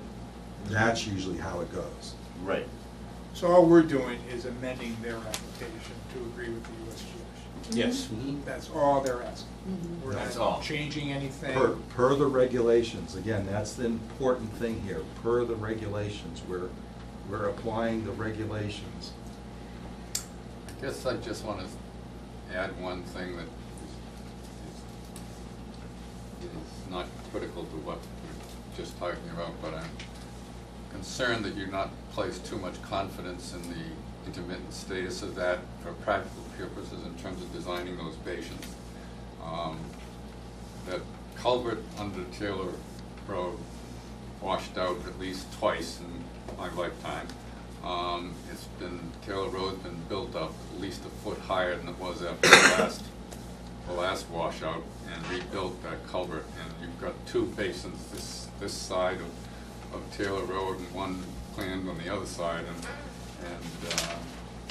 in significant future rainfall, it's all upslope on this side and it's coming down that way, and you need to make sure your capacity is going to cover all that. Our engineer, Dad Berry, is acutely aware of that, and he's been warning us about that stream channel and about that crossing since the beginning.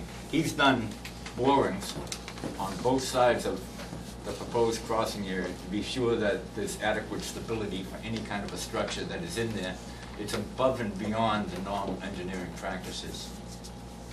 He is petrified about that. Where did he do the borings? He did them on both sides of the proposed stream crossing In the road. to be sure that it's got the structural stability to be able to support a structure in there to meet the stream crossing standards and all of the other appropriate standards. And he's been warning us that, you know, I'm having great difficulties meeting all of the standards because I can't let more water through here because I'll increase flooding downstream, and on and on. But that's an engineering problem, and I'm a wetland scientist and soil scientist, and I don't do engineering, so. I would request that over-engineering status be documented for our purposes when you come before us in future filings. Oh, absolutely. I mean, it's never been done before, but I think it would be helpful for the record, Sure. both for the applicants. The engineer really is acutely aware of that. Thank you.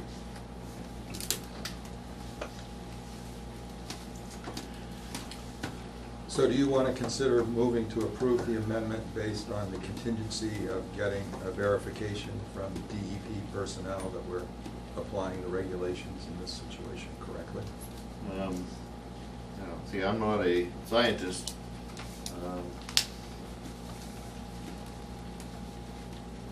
I just want to make sure that this doesn't jump out and bite us. No, exactly. I don't know what the rest of the board feels. I mean, I can abstain from voting. Doesn't make a difference to me. I think it's a good idea. Bud, you think it's a good idea? Yes. You mean getting the Getting a note from the government? Verification? Sure. Right. That probably makes sense. Yeah. Is it double check? Sure. If it's already done, it shouldn't take very long. Okay. So we need a motion that we would agree Basically, to amend it. just what I said. Yeah, Move to we agree amend to do the amendment based on contingent the upon verification contingent from upon DEP for. verification from the USGS. So moved. Second? Second. All in favor? Aye. Aye. Thank you, and Thank we'll you. work to get that information over Yeah. to you as soon as possible. Thank you. Thank you.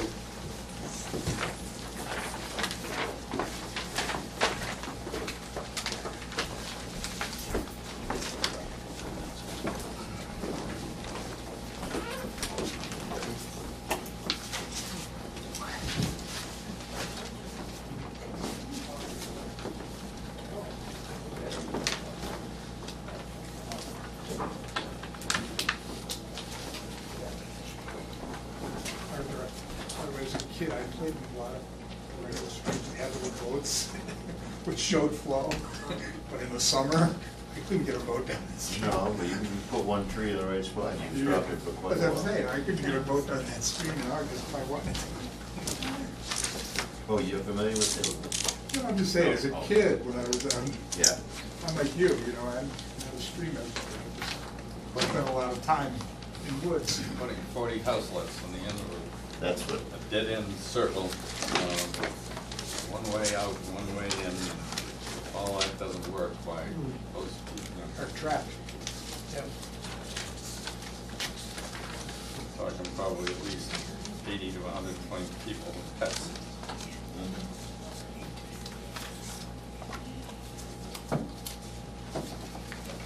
We can just pull that off.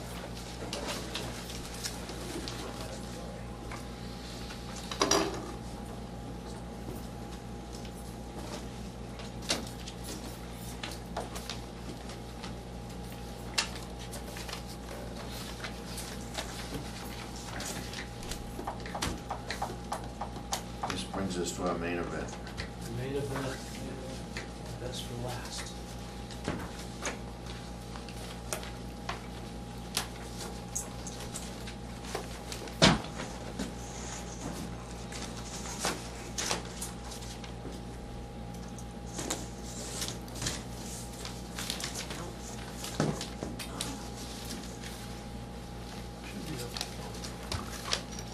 Is that the size of a solar panel? No, the panels are, they're only that big. The waivers.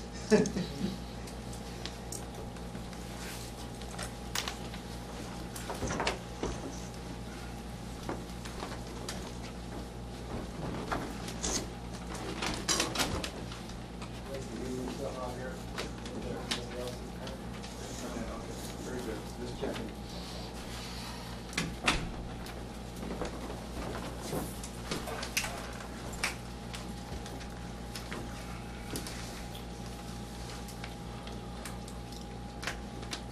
Okay, No introduction? Nope, let me read from you. yeah. All right. This is at 9 PM. This is a continued notice of intent, application DEP 63-0669 at land off Weathersfield Street, map 11, parcel 58, at 599, 607, 615, and 623 Weathersfield Street, map 11, parcel lots 53, 58, 1, 58, 2, 58, 2A.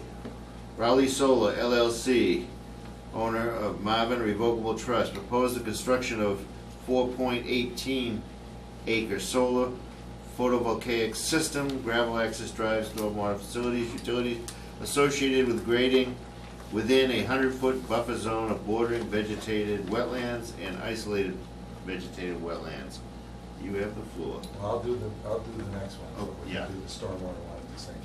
Okay. So 9:10 PM, continued stormwater permit application, SMP number 30-2017, at land off of Weathersfield Street, map 11, parcel 58, and 599, 607, 615, and 623 Weathersfield Street, map 11, parcel lots 53, 58-1, 58-2, and 58-2A. Rowley Solar LLC, owner, Maven Revocable Trust, proposed construction of a 4.1 acre solar photovoltaic system, gravel access drive, stormwater facilities, utilities, and associated grading. Total site disturbance is approximately 522,720 square feet, and a slope disturbance of 60,000 square feet at greater than 15%. Thank you. For the record, Robert Blanchett, civil engineer, Camden Engineering, representing Raleigh Solar. So tonight, what I'd like to do is discuss the revision I, which is in front of you this evening, but also discuss two additional revisions that have been made to the plan, to the design, and submitted only to the planning board to date. In front of the commission tonight is Rev I, but I'm prepared to bring the commission up to speed on what are really minor edits to the design since Rev I to accommodate peer review engineers' comments and planning board comments. So let's start with what hasn't changed. I think that would probably be the easiest way to go about this. The alignment of the gravel driveway has not changed since our last discussion. The grading of the roadway of the gravel driveway has not changed. Could you put that up on the easel, please? Oh, yeah, sure. It's a little tall, so it Yeah, but- blocks the So That's basically, okay. from the road in, has not changed. The entire road length has not changed. The alignment grading has not changed. The limit of disturbance within the buffer zones has not changed. The position of the fence, which represents the limit of the arrays, has not changed, with one exception. Along this northern lot line, which represents Mr. Cassiotis' northern lot line, we've increased the setback from 120 feet to 150 feet. All right. Previously, the fence jogged in like this and then came back out.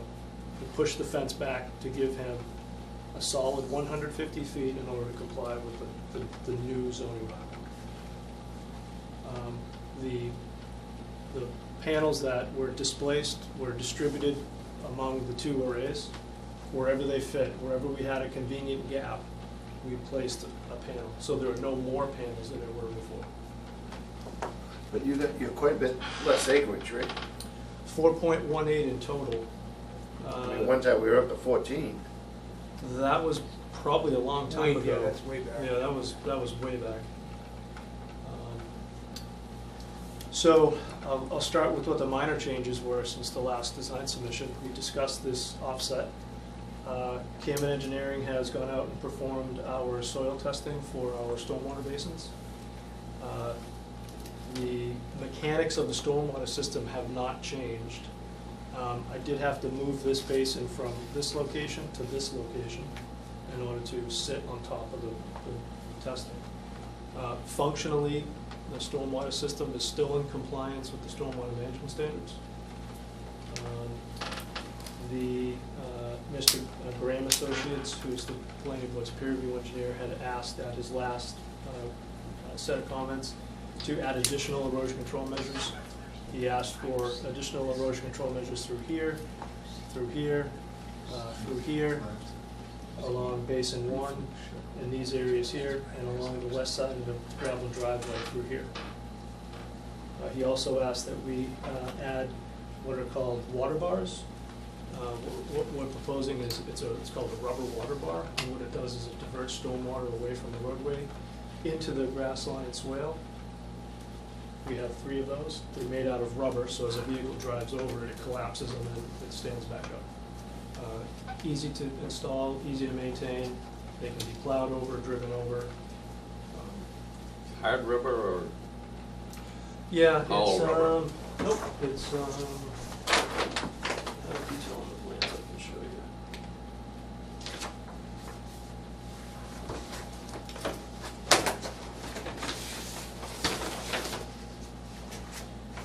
So here's the plan view. It's called the rubber water bar. It's made from 3/8 standard grade rubber belting. 3/8 of an inch thick. It's about a foot long. It's sandwiched between 2 pressure treated boards, 2x6s.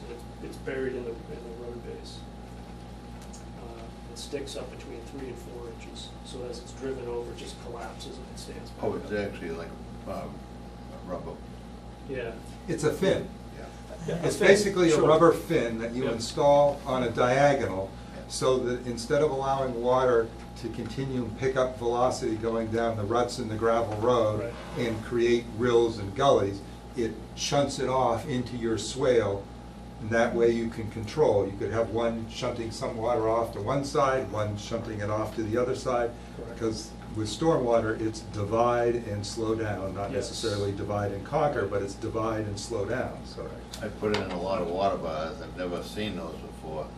I wish we had those on the hill. Yeah. Man, we gotta use those. I was thinking exactly the same thing, to be honest with you. Seriously, because I still do work for the Trail Association. Could you get any information to Brent on that? And then I'll see yeah. Brent and you'll, Sure because, thing. yeah, those could be bicycle and people friendly, the whole bit. Absolutely. Yeah, Yeah. that would be, You can drive over them with a bike, step on them, drive over them with a car. they and probably wear pretty good. Yeah, I mean, they would wear like a rubber tire. I was gonna say, I was thinking that they're probably like tire material, just Exactly. straight flat piece. Yeah, but I'd like to have the info on it because we could, you Yeah. know, if we have trouble, which, Yeah. yeah, if you Yeah, could, yeah, I'd appreciate definitely, it. yeah, definitely. So beyond that, the In order to further eliminate any kind of migration of gravel into Weathersfield Street, we're proposing a paved apron. The board's peer review engineer had raised concern about this ford-type crossing. So what's happening is there's a swale along Weathersfield Street, which I'm sure you're familiar with. Unfortunately, there isn't enough vertical relief to get a culvert pipe or multiple small culvert pipes. So instead, what we're proposing to do is mimic the topography with the apron and allow stormwater to just run across it. Mechanically, there's nothing wrong with that. The concern was the migration of gravel material downstream. So instead of a gravel apron, we now have a paved apron. That'll also help with icing, hot top. It gets warm in the late winter, tendency to melt off. So we have a pavement section. And did you want to see that? Yeah, I wanted to, just kind of wonder what the,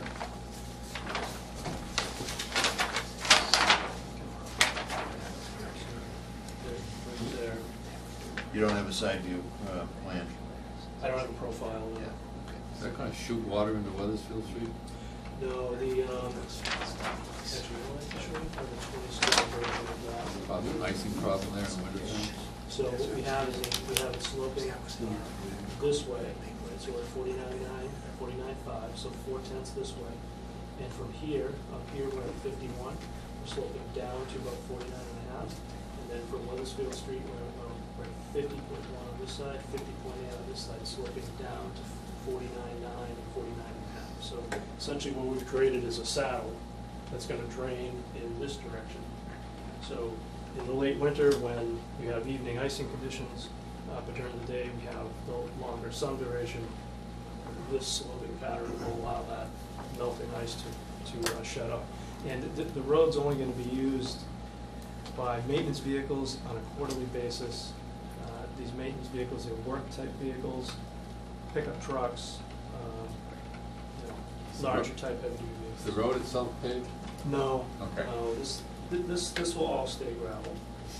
It's a utility type. This area is paved, that you're talking about. Just, Yeah, right. just this, Right. this area right here. Exactly. And this was the recommendation, figuring that material would wash down there if there wasn't something that was a hard surface, and especially where you have vehicles going in and out. Even if it is infrequent, that would just dislodge stuff there so that it would just get washed going down, because we've got a wetland resource area, just short distance down gradient from there. Any further questions from the board? Any questions from the audience? Well, don't you, did you finish your presentation? Yes, I did. Oh, I'm sorry, yeah, so more than happy to answer any questions. Then I'll turn it over to Brett. So we had a discussion today because one of the submitted pieces that I had requested was a vegetation management plan. And Mr. Blanchett and I had a discussion because what was submitted, which I may have distributed to the commission, what was submitted, I apparently hadn't either given a good description or whatever. I wanted something that was sort of prescriptive, that would call out the different areas and be sort of like a stormwater maintenance plan that would address your vegetation issues during development of the site, your vegetation issues that you have while you're getting the panels in place, getting the fencing in place, and then a post-construction phase when you have to deal with, say, stump sprouts and stuff, as well as, so we had a good productive discussion today because I wanted to see, or was thinking that we should have a differentiation, especially where, let's see, this thing's gonna keep flipping around from here. So you have your edge of clearing, then you have your security fencing in the edge of the actual field. So your edge of clearing, the idea in that area for vegetation management is you're cutting, in preparation, you cut the woody stem vegetation and you leave the stumps. But afterwards, you don't have a problem with herbaceous vegetation or with shrubby vegetation, because it's not going to gain a vertical structure or elevation that's going to negatively impact the panels, because you're concerned with shading. You're not concerned with whether you've got vegetation there. In fact, you want vegetation to be there. You only want to discourage the woody stem vegetation that would gain a height. And so post-construction, you could look at a 2 to 3 year cycle where you go and cut down the saplings that are finally starting to get of a height where they might cast shade and impact the panels. Now that's totally different from within the fencing, where some of your site preparation will be removal of the stumps. Outside, you're going to leave the stumps because it doesn't matter that they're there. Inside, you're going to remove some of the stumps that may negatively impact your placing of vertical supports for the panels. You're then going to want to discourage pretty much all woody stem vegetation within there, and in fact, try to maintain a dense herbaceous cover, which can be done by either mechanical mowing, weed whacking, or as proposed by the applicant, introducing livestock, sheep, goats to graze in there, which is perfectly in keeping with managing that vegetation. So those were the two areas I talked about there being a distinction between how you maintain them. We also talked about the distinction of maintenance of the fence line, where you could have things that would start climbing the fence line, and therefore you needed to direct a little more effort on making sure that any of your climbing things, poison ivy, whatever, and then the separate category that I made a recommendation on was, because there are invasive species on this site from its agricultural past. We've got Asiatic bittersweet, we've got Japanese barberry, we've got multiflora rose. Bob had mentioned poison ivy, but poison ivy is a native species, and most of the time the mowing is going to suppress it. I was more concerned that when they do the site preparation, that there be a directed effort to actually pull the root systems out of any of those listed species that I just mentioned, because if you leave the root system in place, and this is while you're doing the site preparation, while you're doing some stump removal, you're doing some earth disturbance anyway, it's an opportune time to get those things out of there, because the established root systems will still continue to generate more increased sprouting. There's still going to be a seed source there. We still need to manage the invasives later on in post-construction, but lots of times the mowing and the grazing will take care of any of the seed source type stuff. But if we get the established root systems out of there, which there are some, it's not super bad, but there's some. We get those out while the earth disturbance is going on, that would, cure some of the directed efforts later on in having to attack that stuff. So this is an item that we had a discussion today, and we can still have some interaction on trying to put that together. It's not an overly complicated type thing. We also, I also mentioned to Bob, I had a suggestion about the construction sequence, because the Commission's current modus operandi for directing my efforts at reviewing construction projects are to go to the site prior to any type of cutting and clearing and have the limit of work actually marked out, inspect the limit of work, so we make sure that trees that are to be cut are the only ones that are cut, and trees that are not to be cut are not cut, by the fact that there be some kind of visual cueing there that guides the site clearing operations. Then I mentioned to him, then we have a return visit. We don't put the erosion control in until after the trees have been cut and prior to earth disturbance and stumping. And I return to the site inspect where the erosion control has been installed to make sure it's installed properly, and if I identify any areas that either need supplemental erosion control or whatever, we take care of it at that point in time.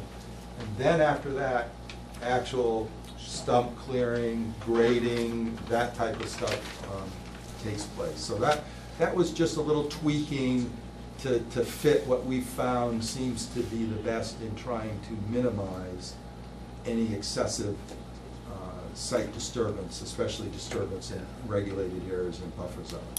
So this project doesn't involve a bunch of clearing, but again, there can be a differentiation between outside the arrays and inside. So the buffer zone that may have all the trees and tall woody stem vegetation cut can be left and maintained and just have a herbaceous layer and a shrub layer later on, whereas that's totally different. Inside the array, you really just want herbaceous layer vegetation. This brings us to a perfect point. Now, everything that's green is not being cleared. The dark green, Okay, well, you explain to me the different greens This today, which, yeah, this green is vegetation to remain, so trees, that's not, shrubs, nothing's cut. we're not touching it. Limited clearing is this lighter colored green. That's, everything's cut, the lighter green. And then the lightest green, of course, is, He's stumping.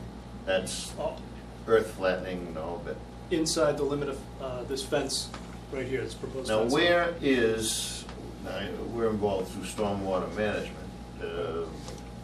Brent just was talking about with the, where is the 100-foot BB?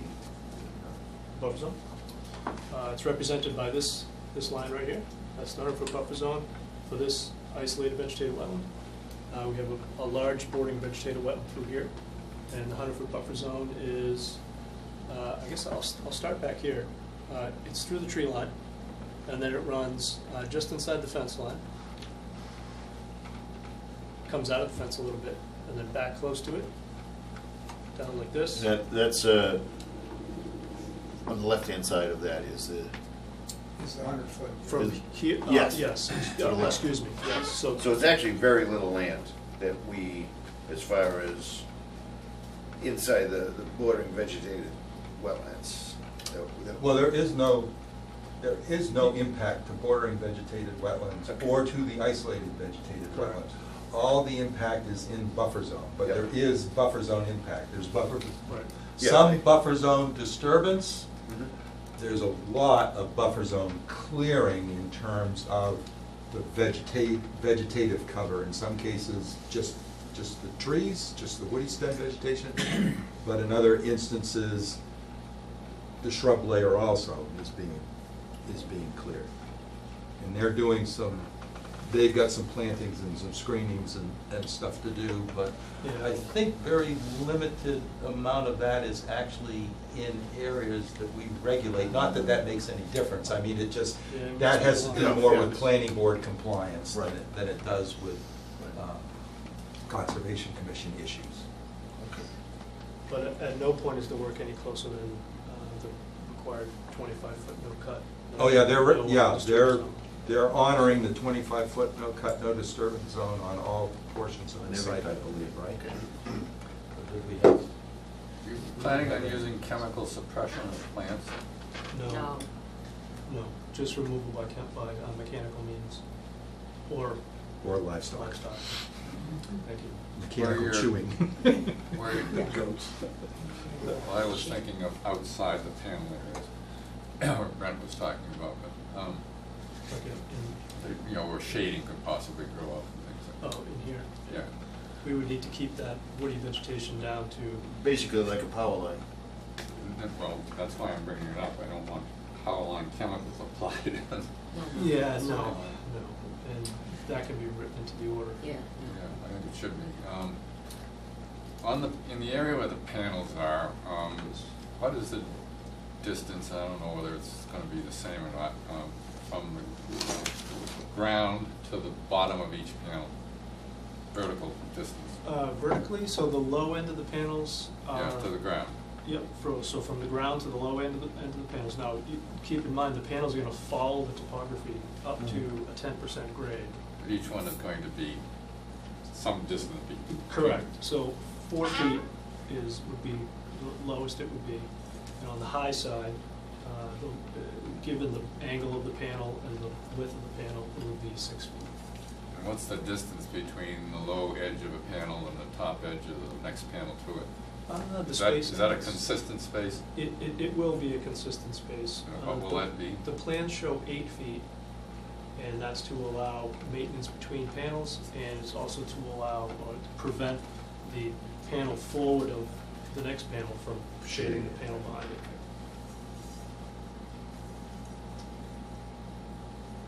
Thank you. Any questions from the board? Any questions from the audience? You're really talking about goats in there? That's the, I mean, see, Good goats, idea. goats love to climb. Sheep. I can see them doing this with their foot. Sheep, yeah, sheep. No Sheep. goats. Yeah, sheep will be a little better, easier than Sheep. goats. And bees, pollinating. Okay. So the question is, we're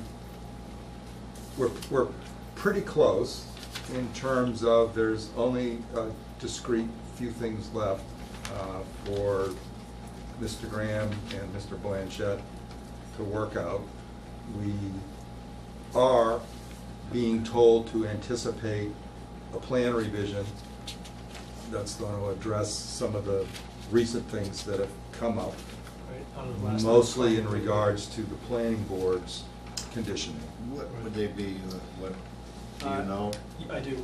As of last night, so far the only plan revision from the board is screening along the fence here. And the screening will be in the form of an evergreen tree type screening, so Oh, vegetative. vegetative, yes, exactly, to Yeah. screen the array from Mr. Cassio's property. What do you use for evergreen screening for that purpose? It doesn't grow too tall. Right, so we have 2 species that we've specified on the plans. We have a Colorado blue spruce dwarf version, which grows to about 8 to 10 feet tall. And then we have a white pine, also dwarf version, which also grows to about 8 to 10 feet tall. They're gonna be staggered so that they fill in. Yep, so we're gonna alternate them. So there'll be, blue spruce, white pine, blue spruce, white pine, to break up the monotony. And then spaced 6 feet apart and staggered about 3 feet. So 6 feet and then offset 3 feet, and then the next one will go back 3 feet and then space 6 feet. Great. So that's the one revision. And now Graham may have some minor comments. As of last night, he felt I had addressed all of his comments. And you go next, August 8th. So the question is, if the commission wishes to consider, like we just did with 50 Newbury Road, if you wish to vote contingency or conditional yeah. approval upon review and approval of revised plans, the adequate creation of a comprehensive vegetation management plan for the project. I intend to utilize the same type of conditioning that we utilized for Country Gardens, Freitag solar panel installation. Really, the stormwater management system for this project is the major difference, as well as the clearing that's going to go on. Because that other installation didn't need to engage in any tree clearing, but this is a forested site, so this definitely has to be cleared. So we then would need a confirmatory affirmative statement from H.L. Graham Associates, since we're also utilizing them for their technical review in compliance with Mass Stormwater Standards and with the Town of Raleigh's Stormwater Erosion Control Bylaw. Plus, there was a lot of discussion, apparently, at the other meeting, which, again, I wasn't in attendance, but I understand there was some business about grinding stumps or not grinding stumps, or stump removal. Now, we don't usually, and I don't think you can tell me whether you've got a difference of opinion in regards to this project. We usually focus on stable site conditions. Whether they grind some stumps, whether they just flush cut some and leave them in the ground, or whether they pull them out and take them to another site for appropriate grinding or chipping or disposal, we've normally never concerned ourselves with that. We've focused on what we believe is the guidance of our regulations, both wetlands and stormwater, to establish stable site conditions, to establish a plant community as much as we possibly can that is native, not overrun with invasives, which the vegetation management plan will hopefully address, and allows as much of this project to have vegetative cover of some type that is, you know, adequate and more beneficial to the environment, because it's not gonna be just a big naked area of bare dirt with a bunch of panels stuck on it, which I know is not the property owner's desire either. So that being said, we're at that point where you can either consider a continuance, if you want to, you know, review the final plans again in a public forum. Now, in amongst all of this, the applicant does owe us some money for the bylaw fee. And at the last meeting, we were definitively assured that that would be taken care of. And in the past, for the Country Gardens facility, we voted a contingency with the further condition that once the hearing closed, once all the public record documents and everything have been accepted by the office and deemed adequate, that's when our public hearing, quote unquote, officially closes, no more new information. And the 21-day time period under the Wetlands Protection Act and our wetlands bylaw starts ticking. And we have to have, in order for us to issue a permit, we have to receive the bylaw payment. But we cannot go beyond that 21-day time period when we, quote unquote, officially close the hearing process, at least under the Wetlands Protection Act and the wetlands bylaw. So I've been assured, I had a conversation with Attorney Beatrice, who's their legal counsel. I had a conversation with Ms. Berkowitz today, and have been assured that they're on track and that's going to be taken care of. I How just much is wanted it? to bring that. Yeah, has that disturbance changed, or? Yeah, it's 52 right now. 522,720 square feet. That's the total project area. Yeah, that's the project area. And I know you've paid substantially on the other things. Apologize, this might take me a little bit to find this.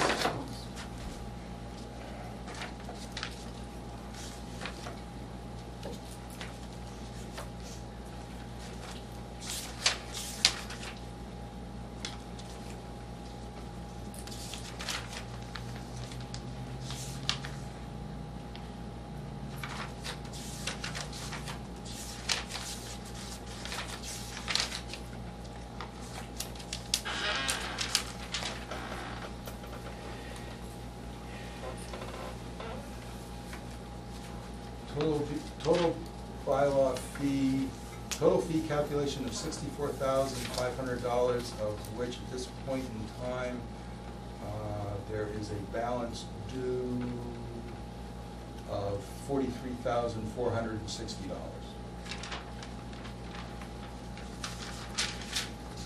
If that doesn't get paid for any reason, can we stop this project from going forward? Yes. If that doesn't get paid within the 21 time period, the commission would be justified in bringing that back to an open meeting and considering recension of the issued permit based on a failure to complete the application process, which includes the full payment of appropriate fees for the project. So it could be reopened back up, and you could at that time also consider recension. Decision. Is that satisfactory to the applicant? The record shows she is nodding yes. So, as you were just saying, we can have that, everything contingent on the meeting. What else did you want? Cash, obviously. Well, Satisfy grant. satisfactory statement from H.L. Graham Associates about compliance, getting a vegetation management plan Right, worked the out. management plan. I had a couple little things that are gonna be plan revisions, but they're really, really minor, just Yep. construction sequence about the clearing, limited clearing and stuff. So that's why I said, we're What was your review? fundamentally and substantively, we have got all major issues in regards to this project. Basically just stormwater. It's- Right, Okay. right. And even that's more. What kind more of a just- motion, do we do two motions? One for stormwater, one for? You can do that, or you can combine them and just Right. just It's the state. same, I just want to make sure. because we're mostly all stormwater. Okay, anybody else have any questions? In the audience have any questions?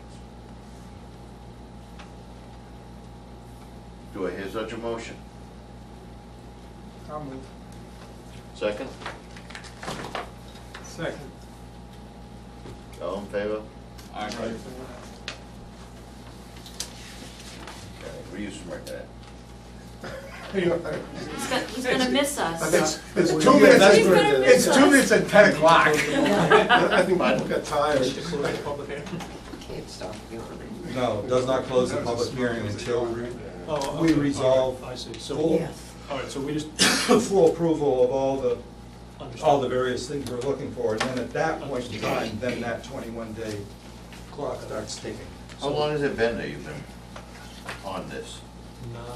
Since last November, 9 months. It's not that bad. Only 10 years before then. But Yeah, it's but not, you- it's not Noah's Ark. But you have a nice plan. The town Now, will. can you see any of this from the road? It's not likely. You'd have to hike in. We're six, here's Weathersfield Street, the closest panel is 600 feet. 600? 600 feet from All right. Weathersfield Street. Now, how about from the neighbors? I know you're gonna build a screen wall, a vegetated wall. So we're gonna leave this is a 40-foot thick strip of forest that we're gonna leave in place. Now, is there forest behind those houses before you get to, I mean, on his land? Does he have forest at all? I'm sorry, I don't know what that is. Are those, any of those houses there? I'm just, Oh, these two guys? yeah. Yeah, there is. There's forest around Mr. Cassiotis' home, up to about his horse paddock, which is that line right there. Okay. So, Is one of those structures a barn? this is a horse corner. Yeah. Yeah. This is a residence, that's a residence, that's a residence. So, I mean, if you like peek through the trees, you can probably see the fence and the screening. It's unlikely you'll see the panels. But, I mean, it's- Certainly a big improvement from the very Yeah, first I agree.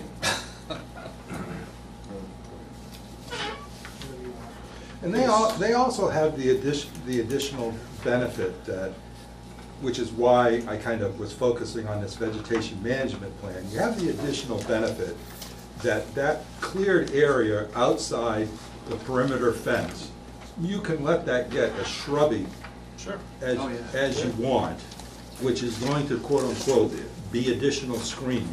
Right. I personally would like to see the stumps left, because that Yeah. destabilizes the, Agreed. Well, actually, that's what we talked Agreed. about on the outside area, Yeah. because I recommended he pull back the erosion control, because I said, we're not gonna do any earth disturbance there. We're gonna flush cut and leave the stump sit there, so there's no reason to have all this extra lineal footage of erosion control at the edge of clearing, pull it back to the edge of the array, the fence line, where you're actually going to do your soil disturbance, or at least where that's contemplated. How often do you hear the conservation guy say, use less erosion? But in this particular situation, it seemed appropriate. all right, very good, thank you. Thank you. Brett, shall I move? Okay. Yes, please. And we Yeah. did have one condition for Brent, that he not retire, not take any vacation or any time off from when we commence to the commission. He's already got time Hopefully. scheduled. I gotta say, you just put in for the, Well, it won't be that long. Okay, Will we carry? thank you Okay, very much. thank Nice you. evening. Thank you. this is probably the last Should we one. take our name tags off our chairs? Yeah. Oh, You're gonna have to come back. This like an early Yeah. How was your vacation? It was fine. Oh, that's good. You guys do okay? Good night. Well, there wasn't nobody complaining, so. Yeah, no, that's a good, this whole process was obviously excellent, so.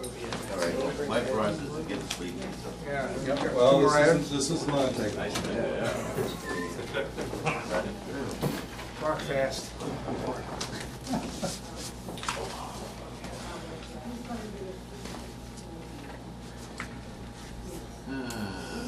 What have we got? So this is 180 Central Street, this is the stormwater enforcement matter. Okay.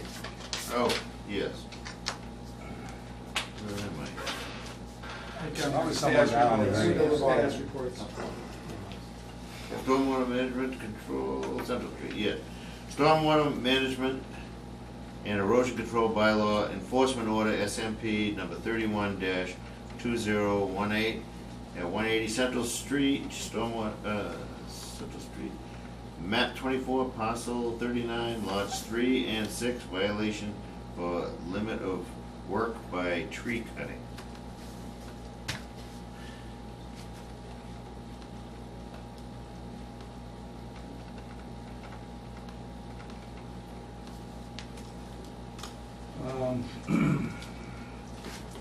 So I believe the commission is aware that we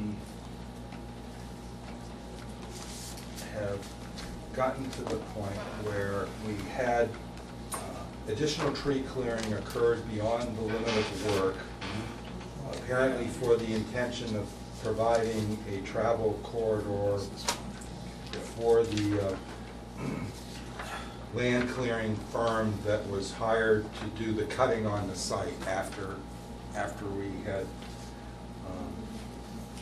gone to that extra effort of walking and making sure everything was marked. So anyway, so what's important now is what has taken place since that. The commission directed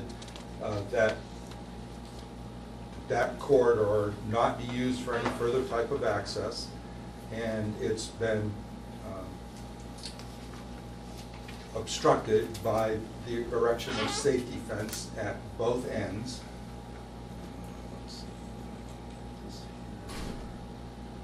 We've applied a couple of erosion control barriers going across an approximate, I think it was 30-foot spacing.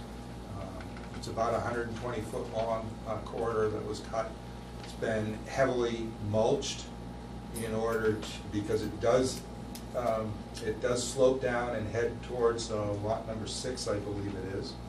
And so we wanted to make sure that the bare disturbed soil that had been exposed there did not start having any erosion efforts or not. We also called their attention to a condition in the permit that required the commission was supposed to be notified and affidavits prepared by the property owner at the time of permitting to the new property owners who have taken ownership of various parcels and have undertaken the construction activities, and so that documentation has been prepared and provided to the commission. The one remaining thing is we need the preparation of some type of replanting plan for some spacing of some native trees and saplings that can be implemented once we get into September, so we can return some woody stem vegetation into that corridor to let it fill in. Just a question, so what is that corridor before. The corridor No, not was. but the rest, that whole wooded corridor that separates that lot from the other lots. Is that gonna stay as?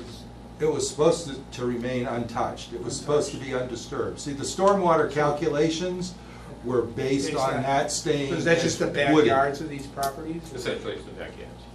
And also the disturbance calculations for the, Well, right, Yeah, yeah. okay. But the reality is that when you do your drainage analysis, you use different coefficients for the different infiltration rates and absorbency of forested soils, field, or manicured turf lawn. So the idea is you gotta bring that back to what the decision Well, is based on. Again, it wasn't supposed to be cleared and cut. So get it back. None of the calculations for each of the individual lots for their Gotcha. stormwater, the sizing of their basins, had this square footage of disturbed area thrown in there. Now, you can, again, we're not asking them to do engineering to prove or whatever. We're just saying, it's a lot easier to just replant it, let it go back, because more than likely, the people that buy those houses, unless there's some kind of weird thing going on between lot 6 and lot 3, and they really want to go visit each other all the time, they're probably not going to be wanting to use that corridor. I mean, who knows? We don't know, but You don't care. in the meantime, Fix it. if we get some vegetation planted back in there in the fall, Okay. it can just go back to being, part of the woods. I mean, the good news is that it's not real wide. There weren't a lot of trees in there to begin with, but, so that's gonna kind of make it easier just to get it put back in with some plantings in there and.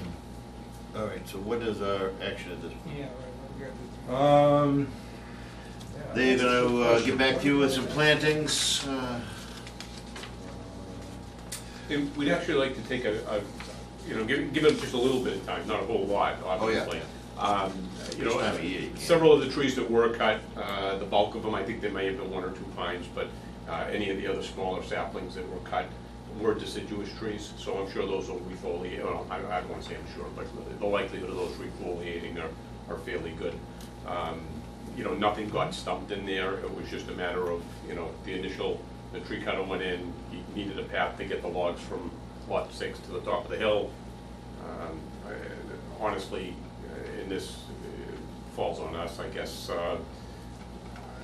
I know we had a stormwater management plan in place. I was never under the impression that that was any type of no cut or no disturb. We obviously knew that there was a limit of work there that we thought was more the scope of construction, but Brent was really forthcoming when we went out there and we did walk the parcel with him. So, any confusion on our part doesn't, forgive the swatch that the tree cutter cut. And we're in full understanding and agreement at this point, as far as, what Brent needs and wants out there, or the board needs and wants out there. Just so that the commission does know, again, we didn't stump anything out there, so that those stumps are still in place and whatnot. There's also some area on lot 6 that we had the ability to cut that we did not. So there is some other vegetation that is still up that we could have cut down that we didn't because we didn't see the need to. So, just for what. Another reason not to require them to do engineering analysis to prove that this doesn't, negate or overwhelm the capacity of the basin on lot 6 or something like that. Again, trying to just take a pragmatic approach that okay, it got disturbed, let's undisturb it, let's just replant some of the vertical plants in there, some woody stem plants, and let it go back to.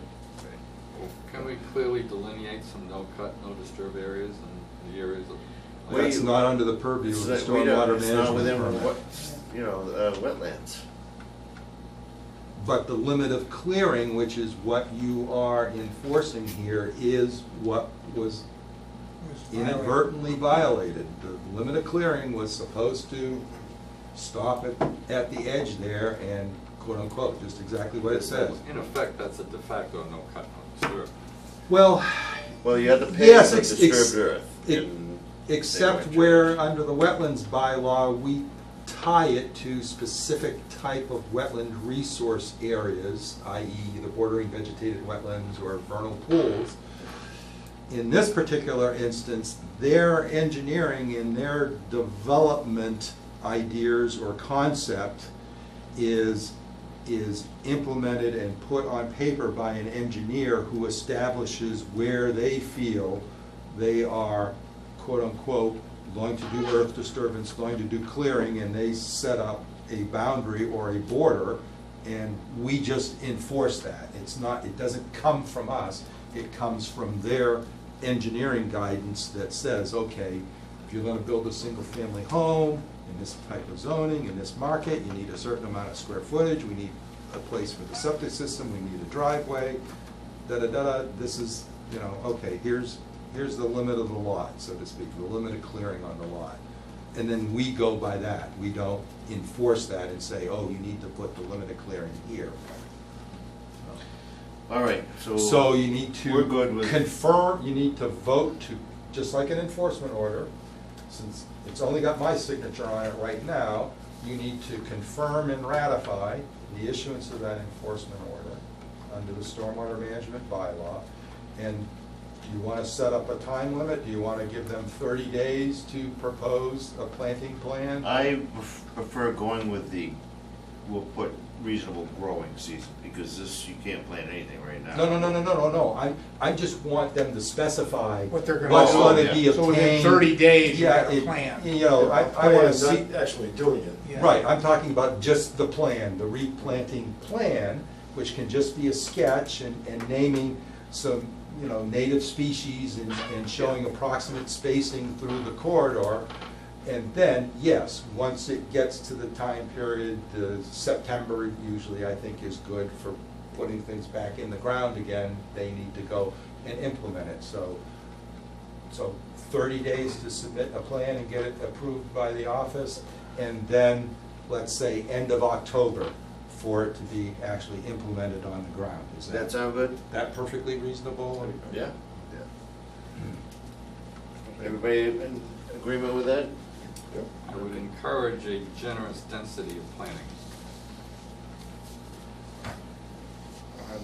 I'd be happy to take a look at some different tree species and whatnot. You know, the canopy itself, as you could see, probably wasn't really disturbed. I'd be hesitant to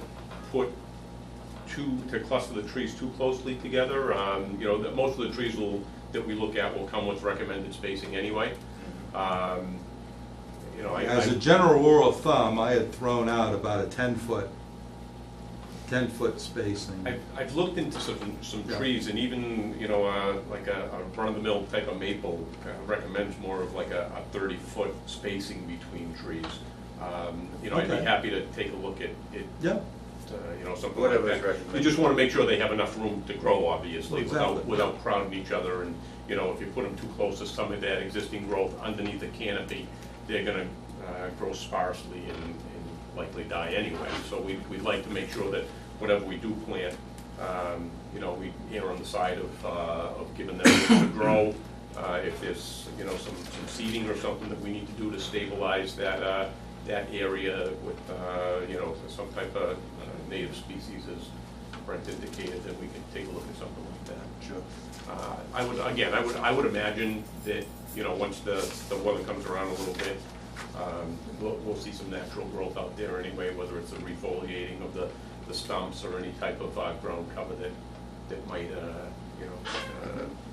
All right, so you come back with a plan, Mhm. you'll do it within 30 days, you get this stuff done this year, and that's it. Yeah. Okay. Yeah, I mean,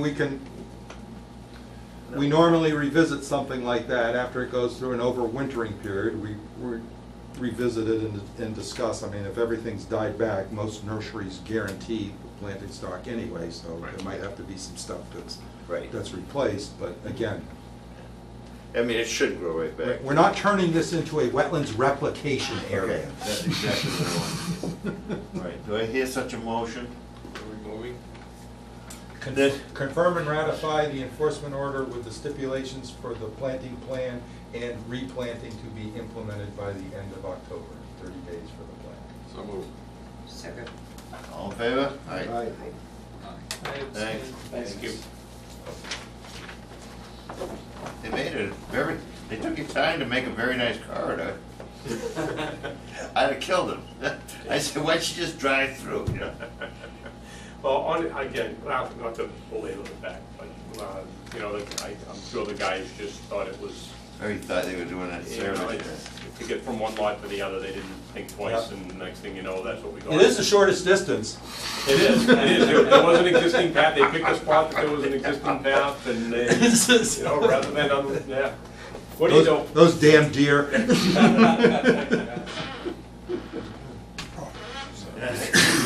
You don't walk out of here. I'm gonna take that pen yet. I You know. watch it. You've Attached got to it. 3 foundations already in place on those lots. But nobody stopped to think, why is somebody painting the trees? Yeah, right. Where are all those markers there? I think they just blew it off. Now, I've got listed here in stormwater management enforcement matter for 12 to 40 Forest Ridge Drive, but we're gonna defer that to the next meeting. That would be a good idea. I I get grouchy. Yeah, and actually, it's nowhere near even the nature of this particular issue, so it's, All right, do I hear a motion to adjourn? So moved. Second. All in favor? Aye. Right, I was gonna bring this up in the meeting, but can I ask a quick one? In a case like that. Is that off? Yeah. In a case like that,